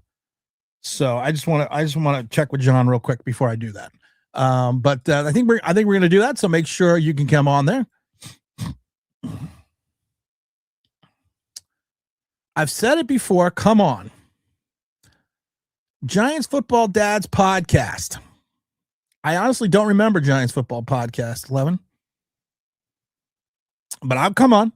Hey, but this Giants Dad Football podcast here. You come on. I'm lazy, dude. I will come on your show. Here, Giants Dad Football Podcast. Here. There's the link in the chat. Come on. Come on down if you're ready for the next contestant, as The Price is Right.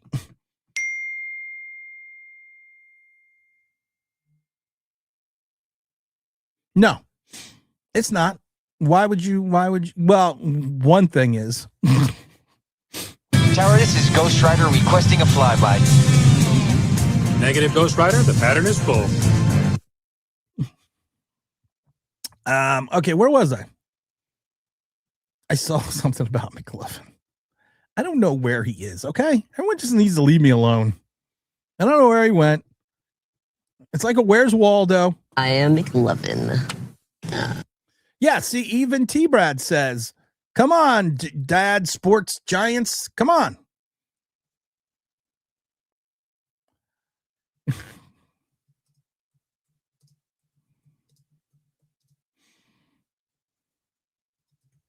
I've had too much coffee today. Where do we go, my lovely? All right, let's get back to the chat. We're going to give away another book when we hit Steve. Giant Collective is some guy named it's a guy named Entertain Adrian from Empires. Adrian is what I like to refer. She's on the Believe Network, but she is a ChatGPT analyst. Anthony Rivero, the tennis player, and another a bad dog. Okay. I always love when they say, don't talk bad about people that are on the network. She's a ChatGPT analyst. She lost her job and then decided, instead of getting another job, which must be nice, I'm just going to be a giant content creator. Don't you hate honesty? Let's see here. I also like this one. I'm getting text messages now. People blow me up, man. Blow me up, man.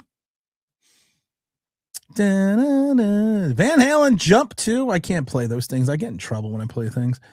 Prince says, Tim, I can't believe how bad we fleeced the Bengals. I'm getting ready to go streaking in MetLife. My financial advisor told me that we have reached our limit on books, so we're only going to give away one more book. My financial expert who's texting me is literally going to just tell me we can only give away one more book. So when we hit 100 likes, we're going to give away one last copy of what are we talking about? We're going to give away one last copy of the Gary Myers book, Gary Myers Once a Giant. So we'll do that. We're at 86 likes right now. We still have 178 people watching. So we're gonna give away that. So make sure you stay tuned for that. Where do you go, my lovely? There's a game I want to play. I like the old Xbox games, and there's a game called Area 51, which was actually done in conjunction with the United States Air Force. And it was from the original Xbox. I never played it. I'm going to go get that today. Let's see here. What am I happening here? I love it. This is your CFO telling you to stop spending money. Thank you, Mrs. Online Big Blue. I'm still trying to get Mrs. Online Big Blue to come on the air. She had her hair did a couple of weeks last weekend. It's beautiful. It's like this blonde flowing locks and all this. And I have her do the head flip all the time because it's really kind of sexy. But you know her. We're still trying to get her on. Steve said you mentioned Jim Burt, Dorsey, Leonard Marshall, Eric Hatter, big route, stout running, athletic linebackers that stopped the run pretty well. If I recall, I did. Actually, I said that Jim Burt is better than Dexter Lawrence. We have come to the conclusion that Keith Hamilton is better than Dexter Lawrence. Hurst for Real has just emailed me with his address. I'm going to send that to my assistant. Oh, that's right. James Candy's at work. James, you suck. Love you, brother. I love you, man. All right, you suck. I'm texting James. He sucks.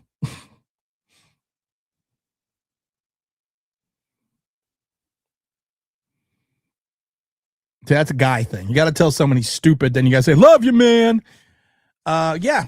And I also think that Eric Howard, we went through that before. I think Eric Howard was better. Jared says, Styles at 5, best player available is 10 if you don't get more capital for the picks. I thought Jersey Dads were coming on. What's up, Big Blue? Join the spoke. I'm going to do the Spano spot in a few minutes. I got philosopher. Shannon Sharp was destroying the bagels for this tray, laughing. This was such a. I am one of these people that I talk to everybody. I talk to everyone. I become friends with a lot of people real quickly. And when I have that friendship, I maintain that friendship for forever. And so I know a lot of people in different cities at different capacities in the NFL, in different capacities with certain teams. And most of the people I talked to said the same thing, that if the Giants could get a first round pick, they said the same thing. If the Giants could get a low first round pick in the 20s, late 20s for Dexter Lawrence, they should jump. For the Seattle Seahawks, for value to go and not Seattle Seahawks, for the Cincinnati Bengals at that value to go and get this guy for a 10th overall pick, which we, like I said, we did the math. I did math. and we're going to show the math because I did math. If you take a look at now what our cap space is in reference to our rookie allotment, you have to see the fact that we are saving money, could bring in 2 potential starters, have additional cap space, even with the $20 million we have to pay, and only the first 3 contracts are guaranteed. And you're going to get a talent that could be here for 4 years with a quarterback who is on a second year of a potential 5-year deal. You could be moving towards that certain place. I'm not going to say where. Where are we going? What's that? Playoffs? Don't talk about it. Playoffs? You kidding me? Playoffs? And I'm not saying we're going to the playoffs yet. I'm going to, excuse me, Mrs. Producer. I'm forwarding you another email. I would like to get this book out today. if you could do, if this is the Gary Myers book, I got assistants now. I have production teams. Oh, I'm just so big time now. I still love it when people are like, have your producer send me this. I'm like, oh yeah, okay. So then I take my one hat off and I put my producer hat on and say, producer, yes, Tim, could you send this out? Sure. That's how big time the show is. Oh, I didn't see what this other person texted. I thought Jersey Dads were coming on. I love this. She said, that's the last. We're giving out one last book.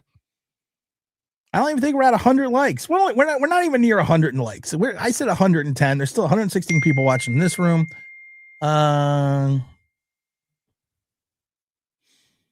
Here we go. Lester, my brother. What does he say? I'm streaming. Going to read this text. Dawned on me last night. Shane has 2 first-round picks in 2 of the 3 years and has yet to look at his track record. Thankfully, Hartball and company are running the show now.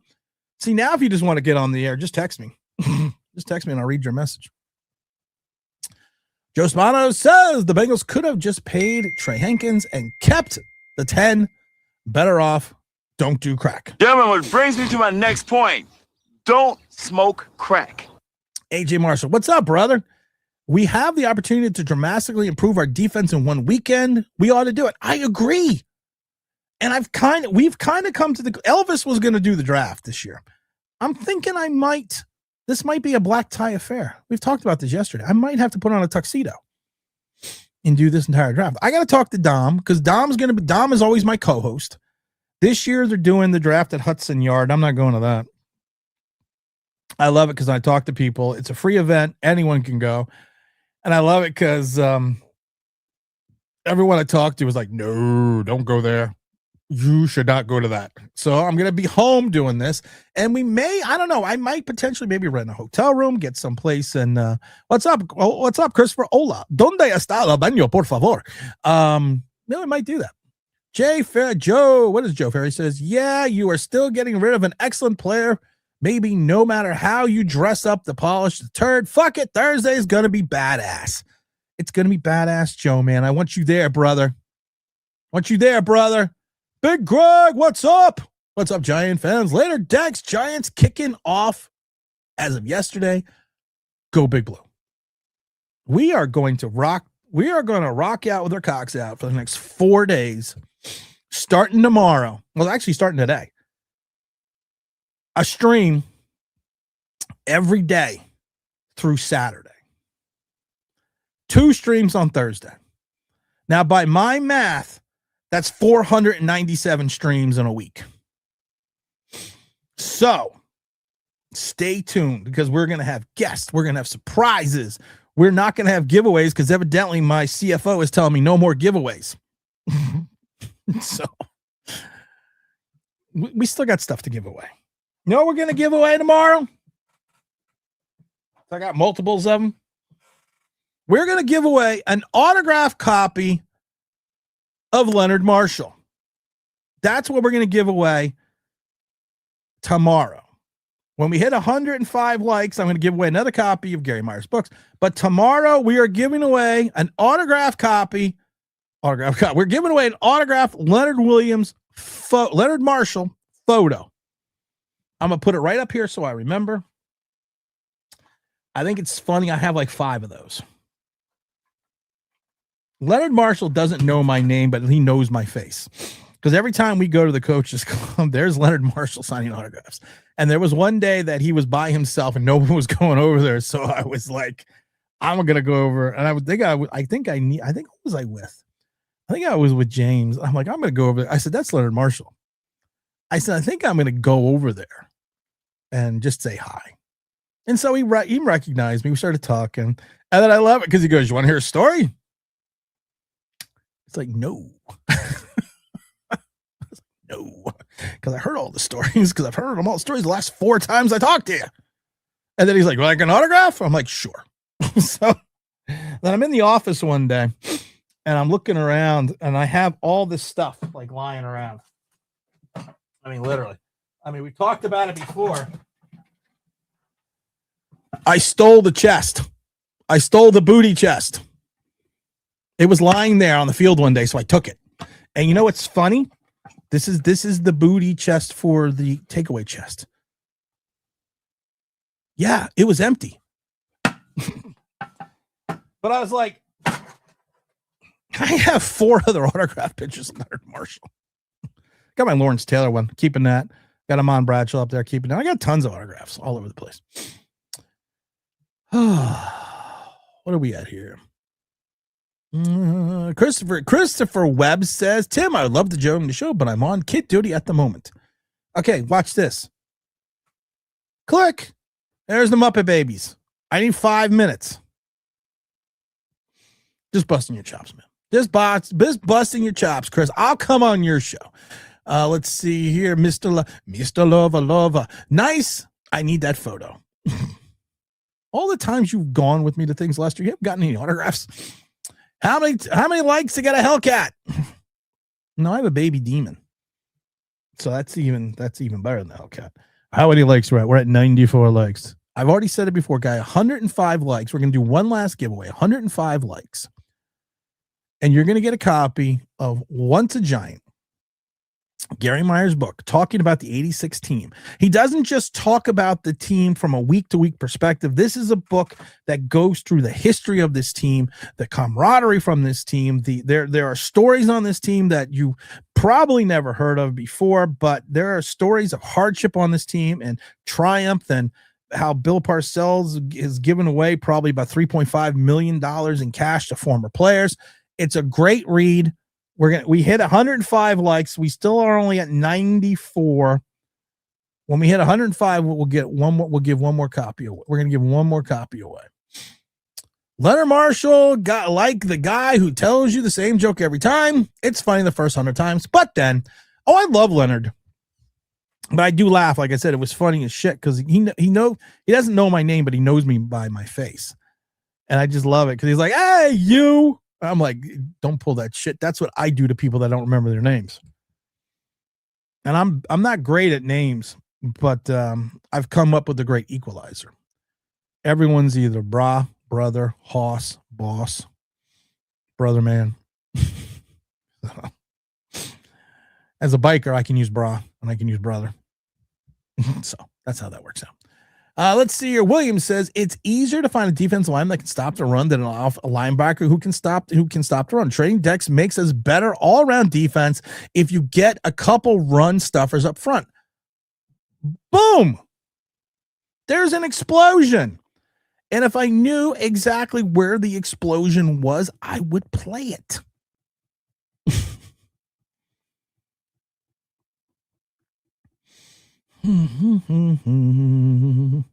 Everyone just amuse yourselves for a minute. Just amuse yourselves for a minute. Because I'm trying to find the explosion. I used to have it on the other soundboard, but the soundboard got bricked. But I'm getting the soundboard back. It's starting to work. Evidently, I don't have the explosion. Evidently, this hat's bothering me too. I don't like that wearing hats. William gets it. The philosopher gets it. Yes, sir. It was like you're on air. I know I'm a little hungover. Yeah, because you went out to do your thing last night when we were on the stream. Yep. But just saying, brother. Just saying, man. Yeah, but Giants related. So Giants related, not fucked up related. Giants related. But no, like with the whole 10th pick, man. I was just thinking about that draft where the Eagles traded above us and got Devontae Smith, and we just stood there with our hands in our pants like some fucking clowns. Actually, it was worse because they traded up to Devontae Smith, and we traded the pick, and we could have had Micah Parsons. Right. So we're not going to those two picks about that. And those 2 picks became Evan Neal and Kayvon Thibodeau. Anyways, dude.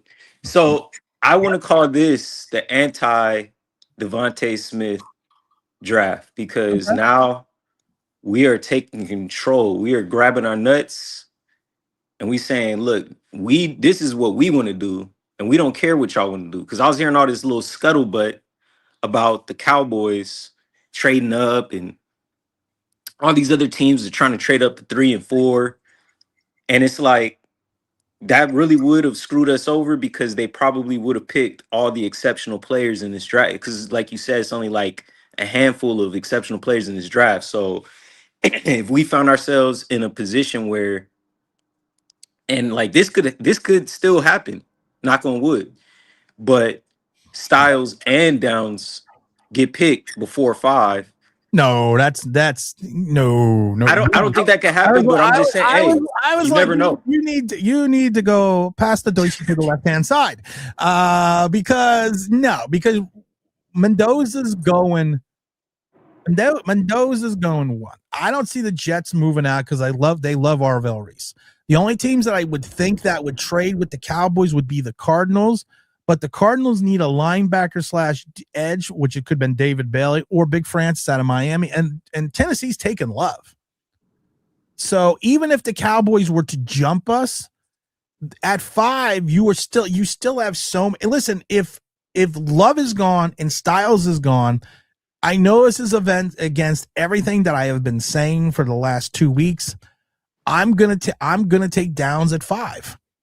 Because then I know at 10, I can still backtrack into a linebacker position, a cornerback position, a wide receiver position, or I could even potentially grab someone like Reuben Baines. I have no fear of anyone leapfrogging us because it doesn't matter, because our world has opened up because of the fact that between 5, I don't think people get how important this 5 and 10 is.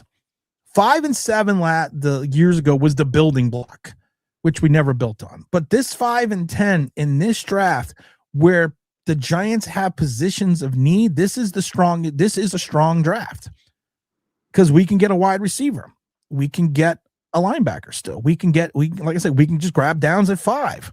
And then still come back and get maybe Lemon or Big Francis or Fano or someone like that at 10.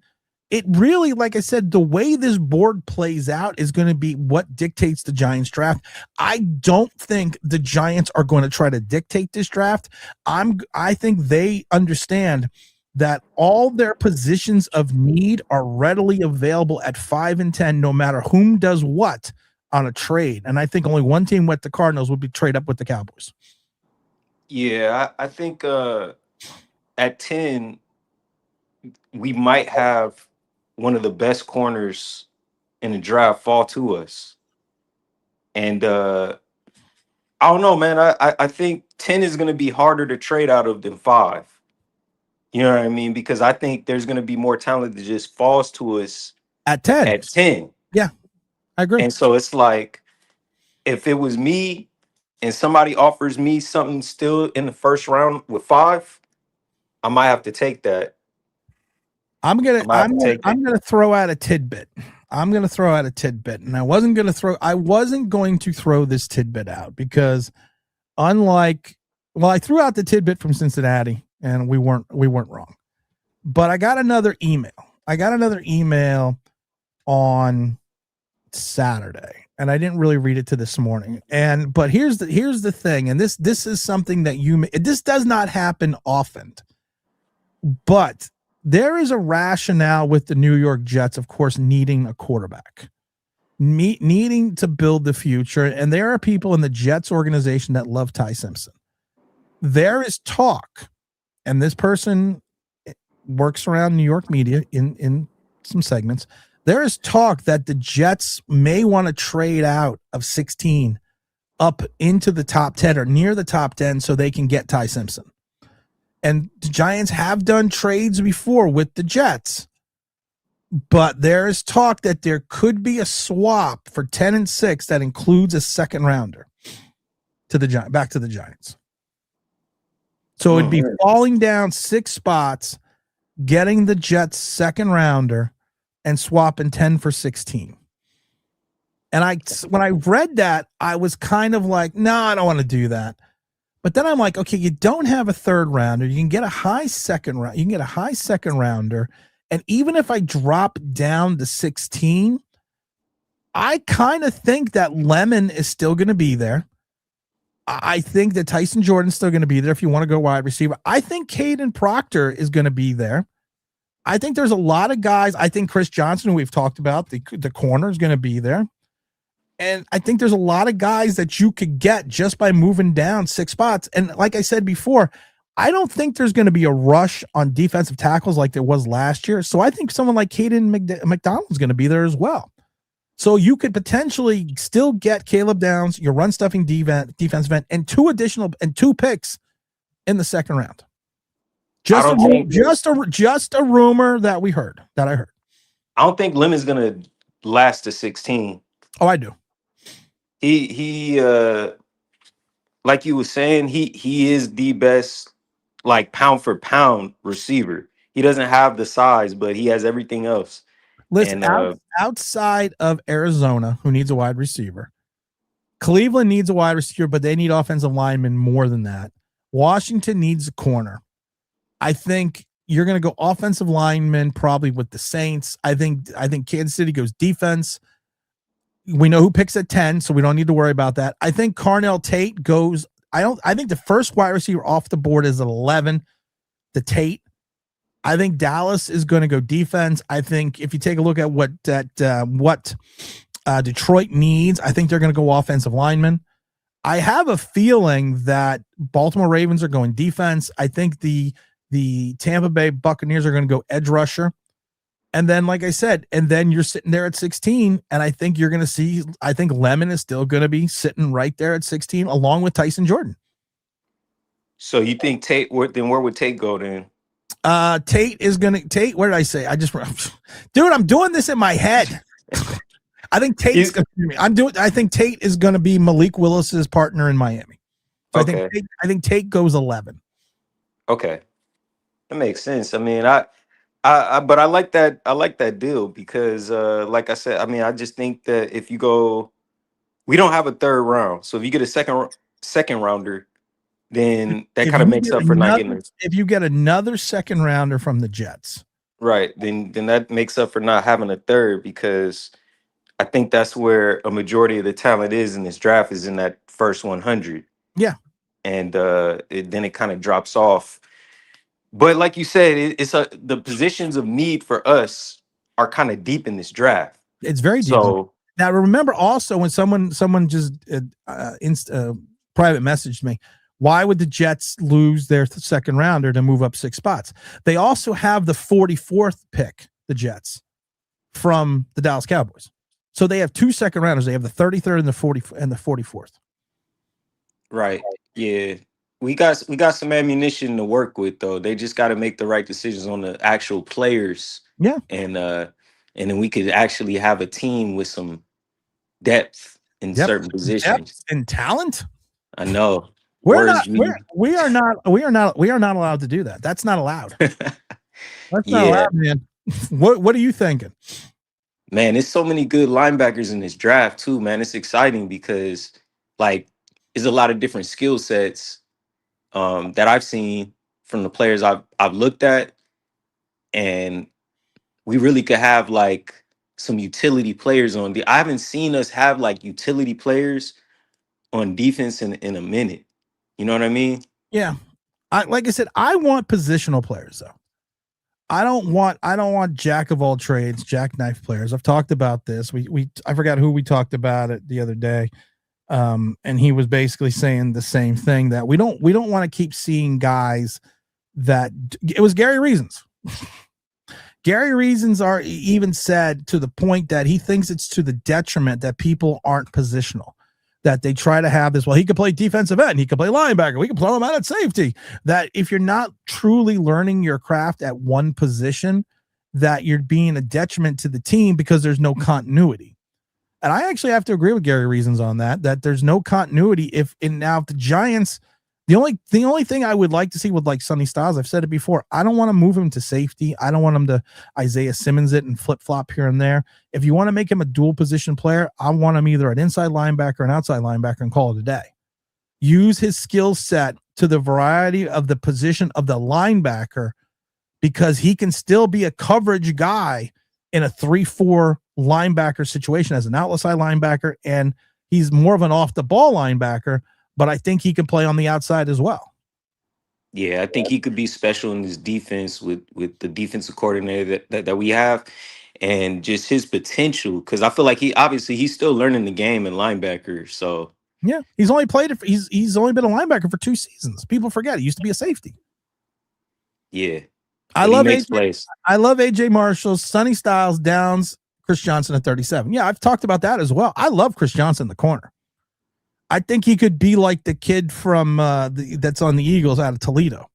I can't think of his name. The one they drafted with Quinyon Mitchell. Quinyon Mitchell. Thank you. I thought yes, with Cooper DeJean. I think he could be just like him. So there's so many different directions that this giant organization can now head with this additional pick. People, and that's why if I have not watched, I don't watch other giant content creators, you know that. If people or other giant content creators are crying about this trade, you're fucking morons. You got a 10th overall pick for Dexter Lawrence, who's on the decline the last 2 seasons, who needs a new contract to be happy. And he's a 350-pound guy that can't stop the run. And his best season in 2022 was Aaron Donald's worst season of his entire career, which was the last season of his career. Yeah. I mean, it's amazing that a guy could have only half a sack in a season, and then we trade him for a number 10 pick. Someone's saying that the trade is finalized. I don't know if that's true. I'm going to go on. I'm going to go on. Let's see. Compensation update. Now they has passed his physical, and the trade is official. Newly acquired defensive tackle is signing a 1-year, $28 million contract extension with the Bengals. So in the end, he gets traded, and he gets what he wanted, and he's tied up in Cincinnati for 3 years. So this is now official. So he signed a 1-year extension on top of the 2 years he already had. That's what he's saying. Why are people copying me on this? Dave and I had an excellent talk. Who's fucking Dave? Why are you copying me? I like when people copy me on things. I have no idea who this person is. I have no idea why I'm being copied on it.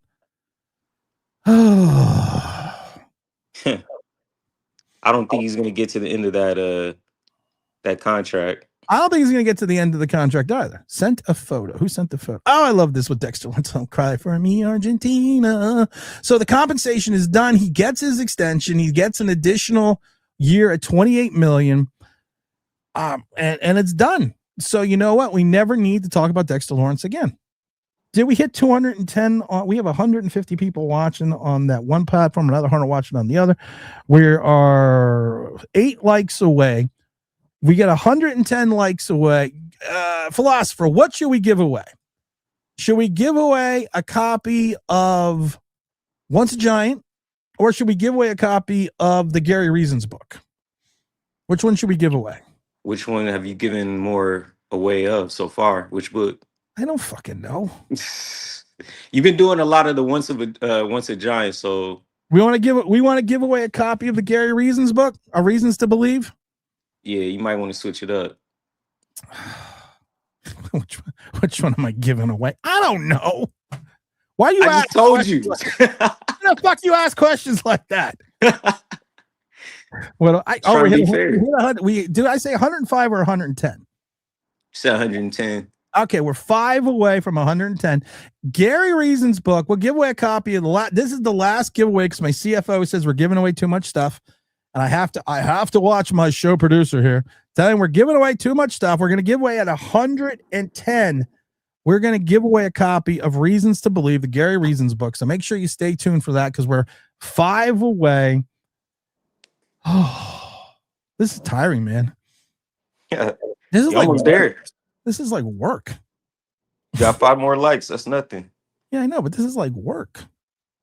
You got to talk about something crazy, man. You got to get the people to, you know what I mean? No, I don't want to talk about anything crazy. I want to talk about it now. Ian Rappaport has reported as well. 1-year extension. Now, this is what I'm going to laugh at. There are going to be so many people are going to be out there like, we could have just gave him the $28 million. Okay, just because you give him the 28 million doesn't mean he's still not going to suck. Right. Oh, I love it. The producer goes, "Why the expensive book?" Yes, this book is more expensive. You should have led with that, man. Why'd you tell me? Dude, I was trying to be a big shot. Trying to be a big shot here, you know, man. I should text. I don't have your number. I was like, I should text you and tell you, oh, we hit 110. All right, we're hitting 110 here. I'm going to drop the link in the chat because I want to see if, I don't know if Joe Spano is still out there. Joe, if you want to jump on for a few minutes, there we go. We'll drop the link in the chat if anyone else wants to jump on as well. Philosopher, do you want to give away the book? How do I do that? By not giving away a stupid trivia question like yesterday. How many tackles for losses were on the Giants in 1993? You probably don't remember that because you were having a lot of fun. I'm probably older than you think I am. That's the funny part. I'm going to say 33. That was somewhat close. 36. See? I knew I took a guess. That was a good job. Thank you, man. I know these things. Being 157, I know these things. I'm over here commenting whether I should. Hold on, wait a minute. What is the wife saying? But this is, honey, this is coming out of the Believe budget. Well, not really. This is coming up. Yeah. Better be my wife says never mind. I can't read what she said, but she said it better be a good fucking question. So, all right. We got 141 people in the one room. We got 100 something in the other room. We have a copy of Reasons to Believe, the Gary Reasons book. We're going to give away right now. The Philosopher. I'm very worried about this because last time you did this, it didn't work out well. The Philosopher is going to give the trivia question, so we're going to clear the phone lines. So all the phone lines are cleared. So in the chat, first person that answers it gets a copy, whatever the first one that comes up in the chat. And if you've already won, please let someone else win. Philosopher, what's your question? What's your trivia question to give away Gary Reasons, A Reason to Believe? What was the last black GM's name? Oh, for the Giants? For the Giants. Who was it's a layup. Who was the last and only black general manager for the New York Football Giants? Jerry Reese. There we go. We already got Broken has already dropped in. Broken's already got it. All right, Broken. What I need you to do is I need you to email me your full name and address. And it has to be your full name and address because it's the only way I can send these out on Amazon to tim@onlineBigBlue.com. That's tim@onlineBigBlue.com. We will get your, if you email me this morning, we will get your book out this morning. Greg has already gotten his book. I saw that. Greg got his book yesterday. Slider got his the other day. A lot of people already had their books delivered, so make sure you do that. Let's see here. What are we at here? How many books you got? Well, the problem is it's Amazon. I just buy them on Amazon. Gary Myers and Gary Reasons are not giving me these books. I'm paying for these books personally. So make sure you fucking read them. All right. That was a good question, though. You know what? That was a good question. I tried to keep it simple. So the last black GM is the same as the first black GM? Yes. We're also going to drop in the venerable Joe Spano. What's up, Big Joe? Not too much. It's a great day. It's a great day in Giant Land. That's all I got to say to start it off.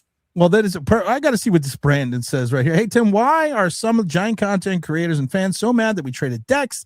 If the player doesn't want to be here, what are you supposed to do? Keep him and force him to play when he doesn't want to be here.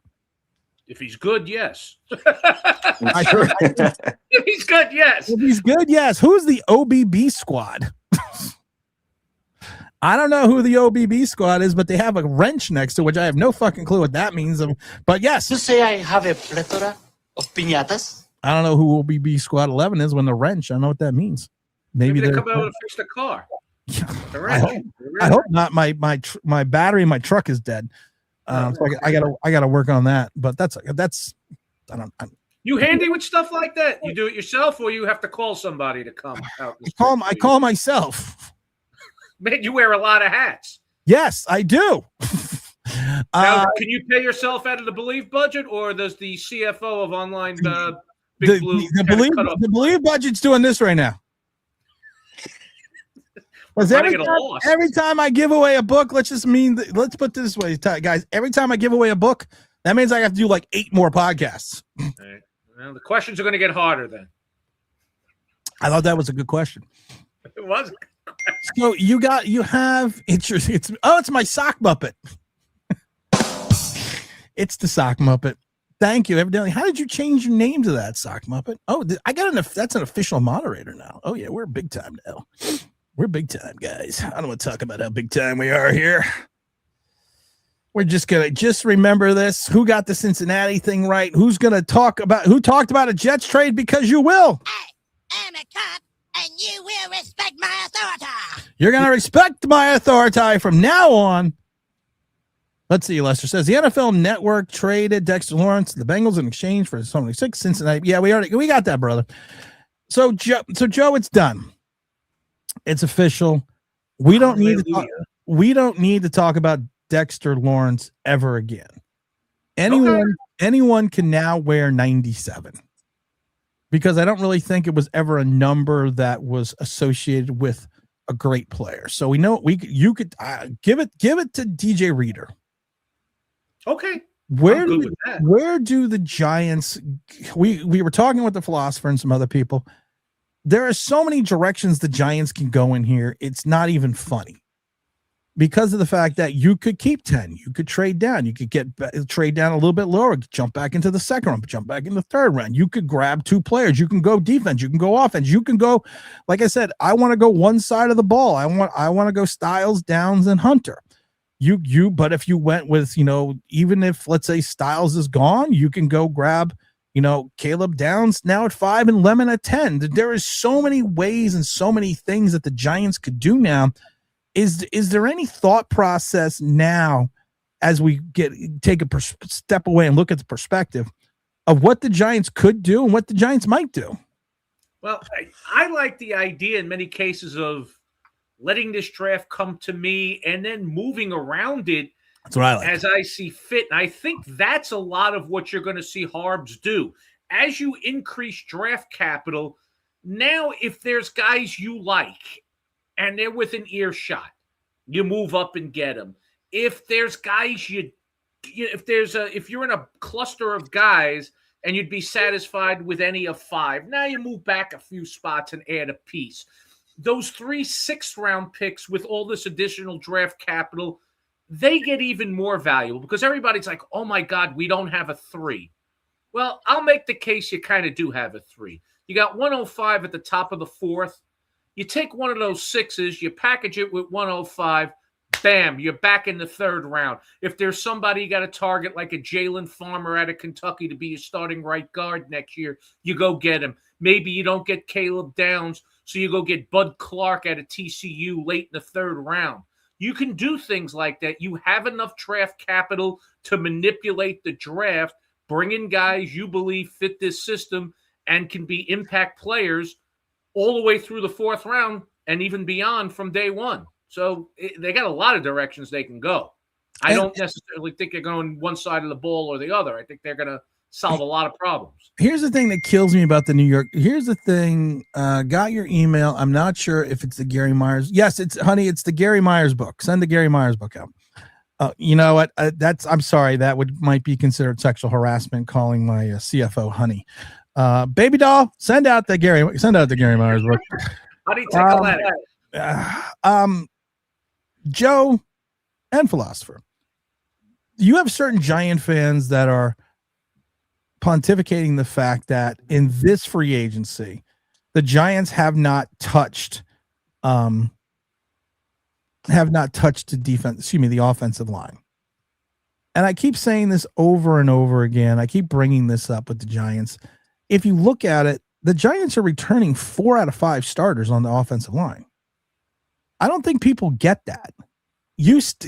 John Runyon is still here, which tells me that John Runyon is still going to be here because of the fact that if we have not moved on from him, he's not going anywhere. But so all the people that are whining that we have not invested in the offensive line.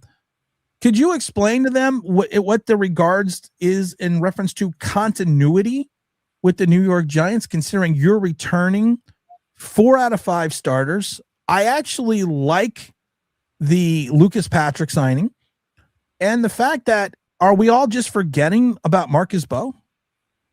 Apparently everybody is, but to your point, when people talk about offensive line play, they talk about how important continuity is and how often in offensive lines, the whole can be greater than the sum of its parts. We've seen it many times through Giants history. The whole is greater than the sum of the parts because the line's been together for a while and they have that continuity. So 4 of the 5 pieces return. 1 doesn't. Greg Van Roten. Who's still out there? Yeah, he's not coming back, guys. Let me tell you, he's not coming back. And John Runyon is here because if you didn't cut him when you needed money, now that you've got a little more breathing room as far as money, you're not cutting John Runyon because of the continuity. That's the reality. And you can still guarantee some of his money, create right. You can play some game. and pay him with the guaranteed salary, which you're gonna pay anyways. You know, you like the addition of Lucas Patrick. And if you notice something about all the guys that they have brought back to compete at right guard or be depth pieces, especially guys that weren't here in 2025, they're all power gap scheme offensive linemen. Greg Van Roten wasn't that. He won't be back. They have a style that they want. They want bullies and big physical interior offensive linemen. So that's why you see Falale. That's why you see Evan Neal come back. Lucas Patrick is the gap scheme version of Greg Van Roten. That's why he's here. Oh, wait a minute. Hold on 1 second. We evidently have an issue. Are we saying that you sold out the book? I can't order it.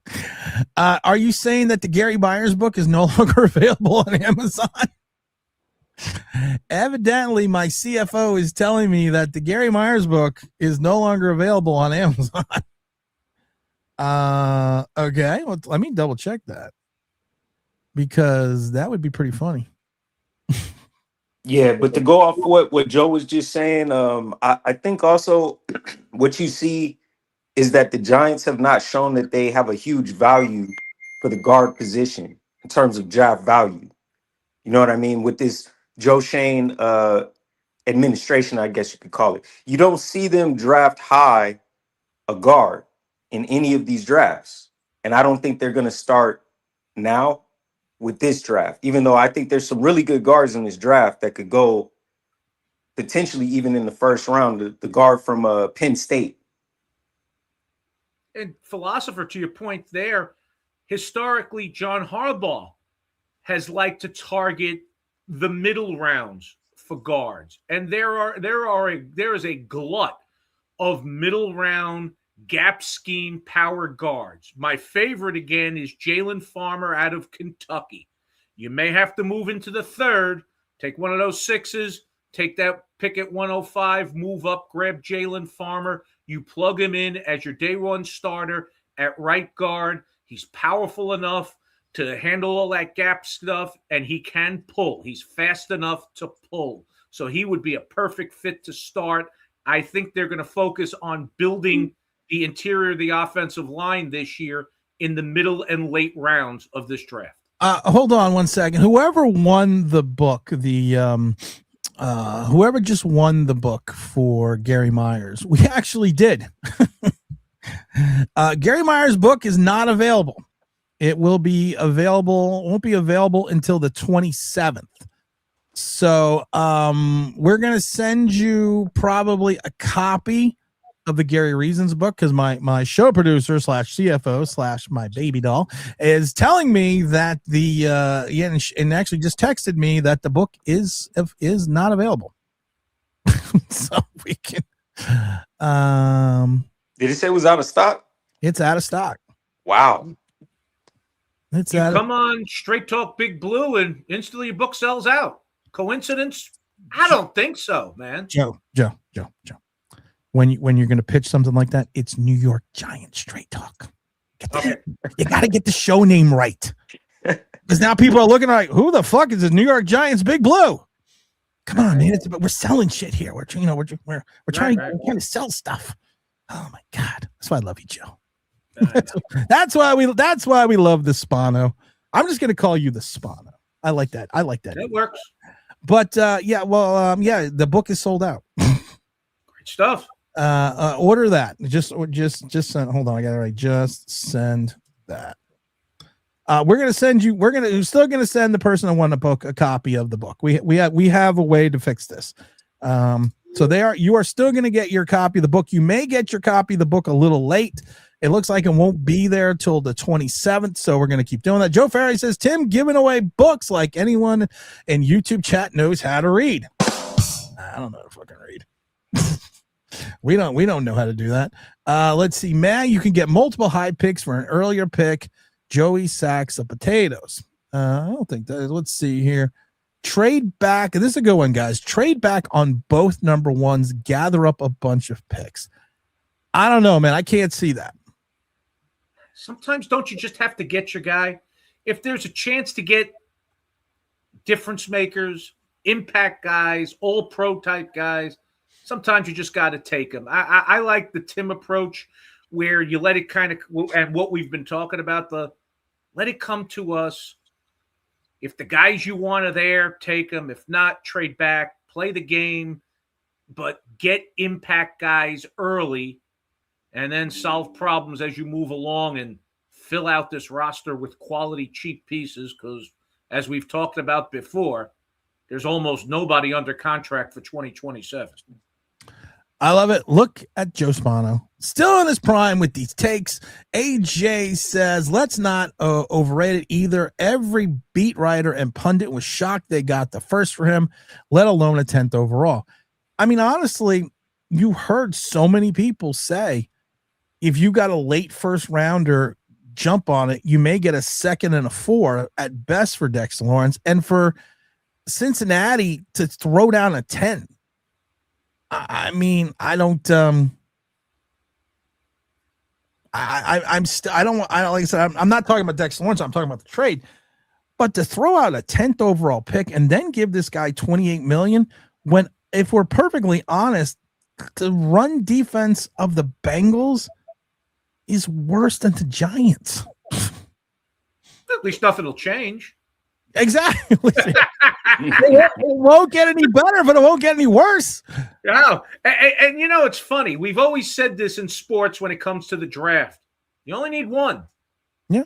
Tim Tebow got drafted in the first round because you only needed one. Dexter Lawrence, we got a top 10 pick for Dexter Lawrence because you only needed one. And there was one, and they were the Bengals. Joe Ferry's got it right. The only book you need is Sims to McConkey. That is a good book. That is a good book. If either Sims or McConkey came on, I would sell their books. Look, I just sold out Gary Myers' book. That's what we do. That's what we do here, guys. That's what we do here. The philosopher's just like, my lawyer's hungover. Just like, is this over yet? My lawyer's hungover. Because it's not Monday at court. I'd be worried. I have problems. Jester, just send me one, Tim. I read it to my kids. I promise. I can't just send books out.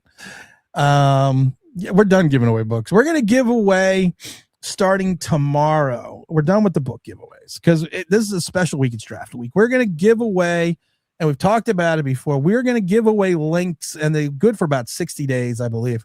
We're going to start giving away links to John McClane's documentary, the BVIL, Separate But Equal Story. We've talked about this before. We had John on. If you missed the interview yesterday, make sure you go back and listen to that. It was a great interview.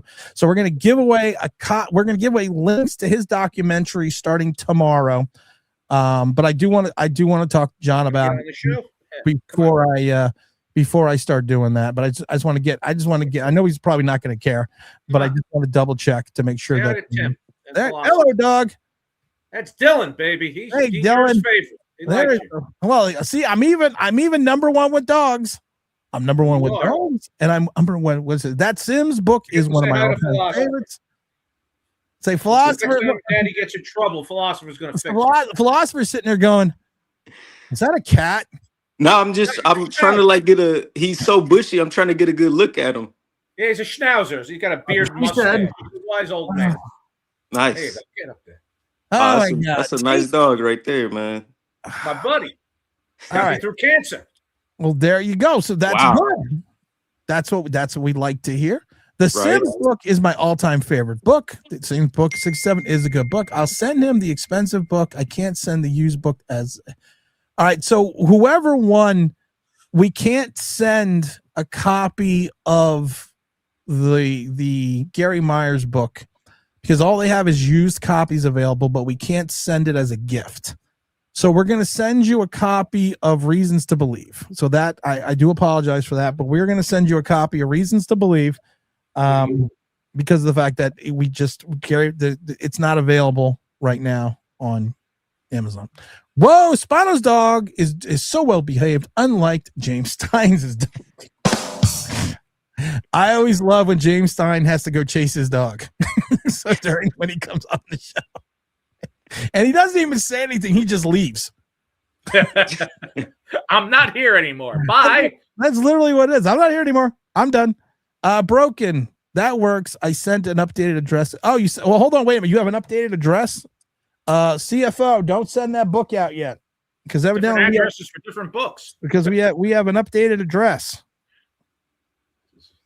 So I got a question for you too with the draft. Okay. We've been talking about these positions of need that are deep in the draft. What do you look at as a position that's shallow that we do need that, you know, you would say would be a pretty high priority need for the Giants in this draft? It's shallow. It's not necessarily a high priority need, but I know Harbs would like to add to it. That's the running back position. Because pretty much after Jeremiah Love, it does take a precipitous downhill slide. And I know with Cam's ankle and the way Harbs likes to load up on running backs, they'd like to add another impact running back somewhere here.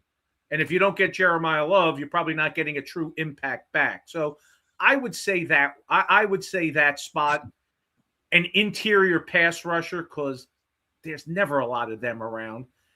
You could go Banks and look to replicate a lot of what Dex gave you at his best. But boy, that's risky if you do it before the fourth round because of the injuries, a little bit of knucklehead, and honestly, great athlete, great traits. He's not a great football player yet. To Broken, who is the person that won the last book, I got your email. I don't see your address in the email, but the new address, if you could send me the new address again, we have this figured out now. So now my associate producer, who happens to be my producer and my CFO and my assistant, is working on that right now. So if you can resend me the address, we'll be able to take care of that and get that out as well.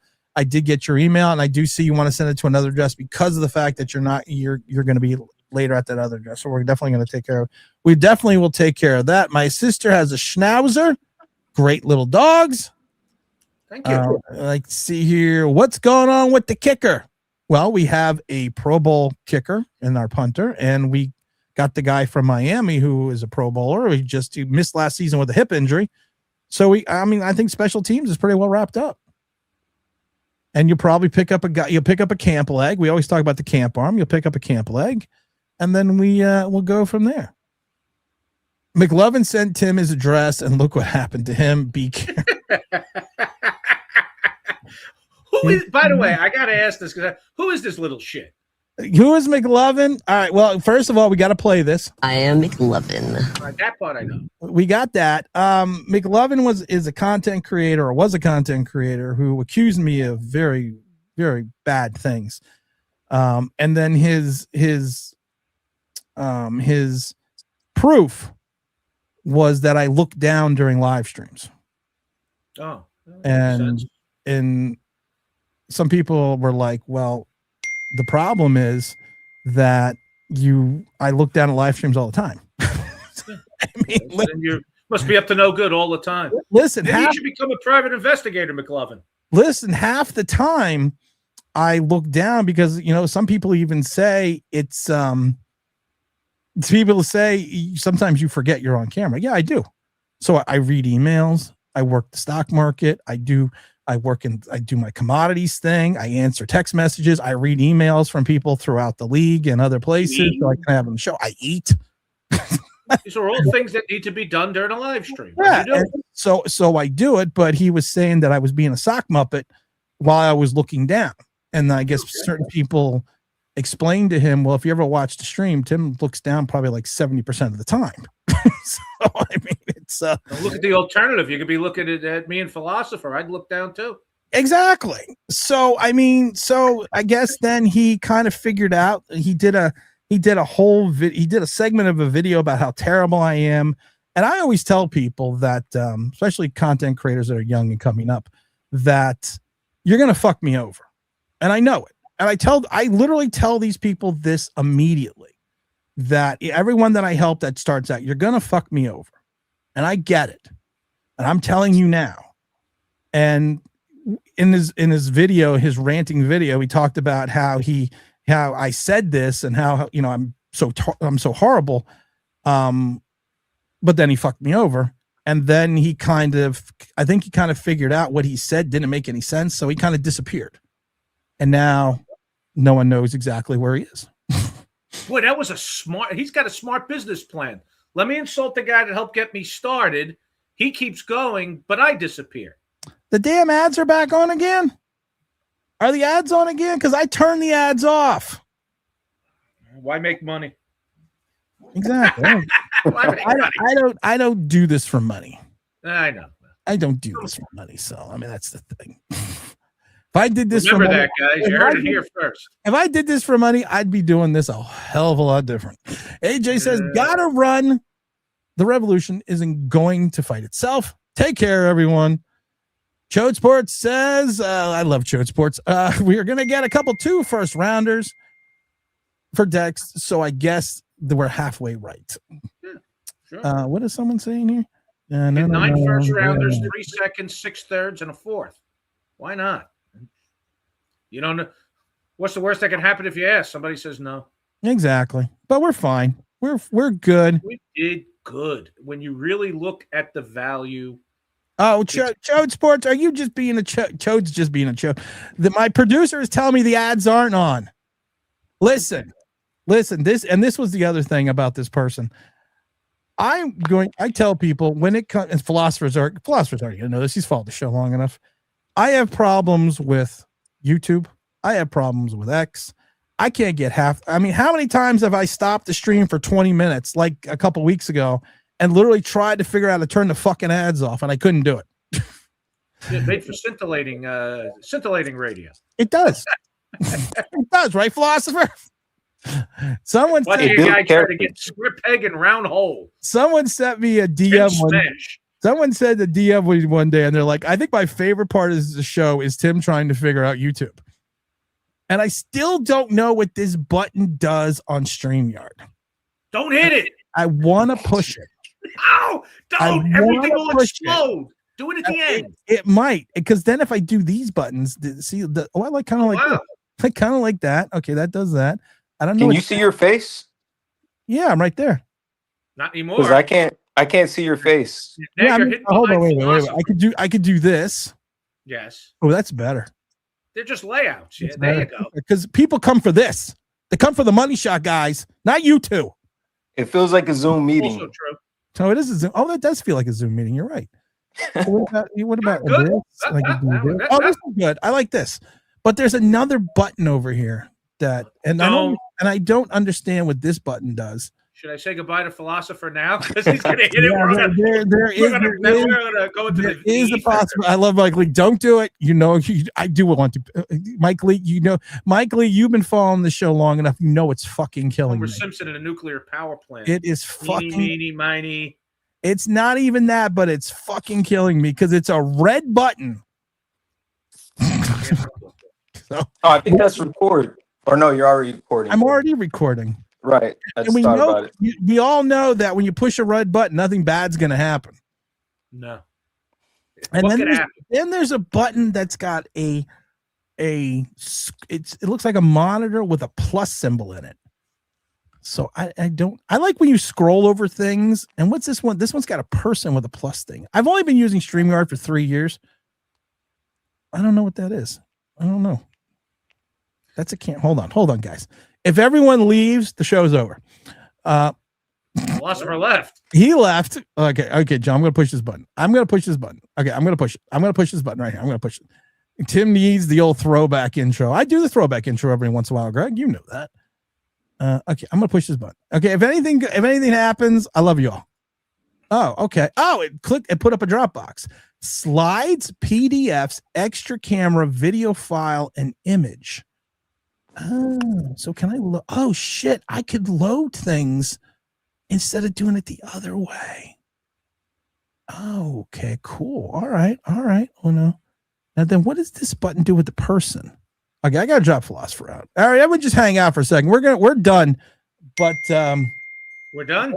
Yes, we're done. But I love Mrs. Online Big Boo. Oh, the professionalism drives me crazy. I'm gonna push this button. This button has a person on it. So I'm gonna push this button. Hold on, I'm pushing this button. I'm pushing it. I'm doing it. Okay, well okay. Branded welcome for guests. Your guests can stream this to their own destination. Oh, that's how people do simulcasts. Okay. All right. So if I sent this link to somebody else, they could stream this on their own YouTube channel. Wow, cool. You know, you pay $100 a month for something that you never click on. Let's see here. Broken says, I sent the email. Also would love to hear your thoughts on some Giant fans. You probably know who I'm referring to that say Dexter Lawrence can be replaced by Dexter Lawrence can't be replaced by a top 10 pick. You're right, because a top 10 pick might help the Giants stop the run. You're right. You're right. It might happen. And I've said this before, Joe. We can easily give up 5 yards of carry with anyone else in the line. Yeah, absolutely. It's not a what you call it. He's never been in the stats that matter. He's never been above average as a run defender. When you look at run stuff, win rate, he's league average or worse. He's not a good run defender. No, it doesn't fit what Harbs wants to do. They're going to get run pluggers in the middle of this draft. Maybe because they have draft capital, they go for one of these truly elite run pluggers in round 2 or something along those lines. But what you're going to see going forward is the guy that plays the snaps on the nose is going to tie up the interior of the offensive line, move the line of scrimmage, win the battle at the point of attack, and allow linebackers to scrape free, which gives you a chance to have a good run defense. Right. Exactly. So, I mean, it's people don't get it. It's not about replacing Dex with No, it's not. And that's the thing. And we've said this before, and I've said this a billion times. People are going to be upset because of the fact that John Harbaugh is going to get rid of guys. He's going to get rid of guys that have been here 7, 8, 9 years, like he's already done, and replace them with other gentlemen who are going to be more conducive to the system that John Harbaugh wants to run.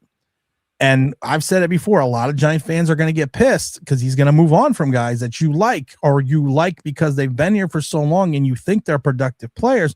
But the only problem is they're really not. And it's the misconception through the Giant fan base that Dexter Lawrence is this special player. And I've said it before. Is Dexter Lawrence a good player, a really good player on a bad team? And we're going to find that out again because he's still going to a bad team. Or is he just an average player on a good team? Tim, have you ever noticed all these content creators, fans, you name them, anytime anybody tries to support through numbers or stats or storytelling the greatness of Dexter Lawrence, it's always a mention of pass rush. There is never a mention outside of a PFF number. We all know what that's worth within those in the real NFL community. It's worthless. There is never a mention of his run stuffing prowess because there isn't any. No. Yes, School Scooter, I know what 420 is. James is working very diligently for 420. It's National Cannabis Day. Of course I know what that is. How dare you even ask? How dare you insinuate that and insult me? Greg, yeah, we saw he got his 1-year extension. Let's see here. We got Tara Broken, short yellow bus. Of course, he said this before free agency too. I did. Well, I guess I did. I don't know what I said, but I probably did. You probably said it. I know I said it. All right, guys, it is 12:30. I got a shit ton of stuff to do because we got an extremely busy week next week. It started today. So for those that do not know, we are going to stream every day. And I'm rubbing my head because I already have a fucking headache about it. We're going to stream every day at 12 o'clock to 1. On Thursday, we're going to stream every day from 12 o'clock to 1, Monday through Friday. We are going to have 2 streams on Friday and Saturday because, we still have other things going on. So we're going to have 2 streams. Of course, on Thursday, we're going to have the morning stream, and then we're going to have the draft stream, which we know the draft stream goes to about 1 o'clock in the morning. Then we will restream in the morning to do a recap of the first round on Friday. Then we will pick the draft back up when the draft comes back up again for the second round. And then might take Sunday off. I don't know yet, but Greg says, yeah, everyone ran straight up the middle last year on deck. So we're going to do it. We got a lot of streams coming up. We're working on some guests. I'll get into the guest list once I might not even get into the guest list. I might just let these guests show up, but we're going to work on that. We're going to get that done. And we're going to Dom and I Draft, baby. Yeah. are going to be your full hosts for the full 4 hours or whatever it's going to be for the draft. You're going to have me, and as every year, it's going to be me and the Dahmer holding down the fort. Separated at birth, holding down the fort like he has done so eloquently for so many years. Dom is my brother. I love the Dahmer. So he's going to be in studio. He's not going to be in studio, but he's done the draft the last 3 years. I love the size difference between me and Dom. So, you guys could do a remake of Twins. Yeah. We could do that, but I love the Dahmer. So the Dahmer is going to be in the studio, not in studio, but he's going to be in for everything. So we're going to take care of that. I'm actually going to sign off now because I'm a half hour late. And I have to do a shit ton of stuff before tomorrow, because once tomorrow kicks off, guys, it's just going to be streams and fun and giveaways and everything else. So make sure you set your notifications to all. That is the key. Notifications, not just for me. Click on all notifications so you'll get all on the channel. Make sure you're following. Make sure you're telling your friends. Make sure you're doing all that fun stuff. And if you miss the streams and you don't feel like watching the streams or you don't have the capacity, all the streams will then be the next day converted to podcast format and sent over and will be on Believe. So you can also catch the streams at your leisure the day after. Or actually, no, it's going to be the same day. I'll put them up the same day. So you can then have them the same day, and you can follow it on podcast format so you can download it and listen to it at your leisure. I want to thank everyone for coming in today. We had a great crowd today. I want to thank everyone for for just being here, and we're not going to talk about Dexter Lawrence anymore. We're going to talk about John Harbaugh. We're going to talk about the New York Giants in 2026 moving forward. I want to thank Philosopher for jumping on. I want to thank everyone else that's been hanging out. I want to thank Mr. Joe Spano here with the Spano Spot doing his thing. And you know what, guys? I'm going to get out of here now. So we will see you tomorrow, and we're going to play our new outro because everyone loves it, and we're out. That motherfucker must have lost his goddamn mind.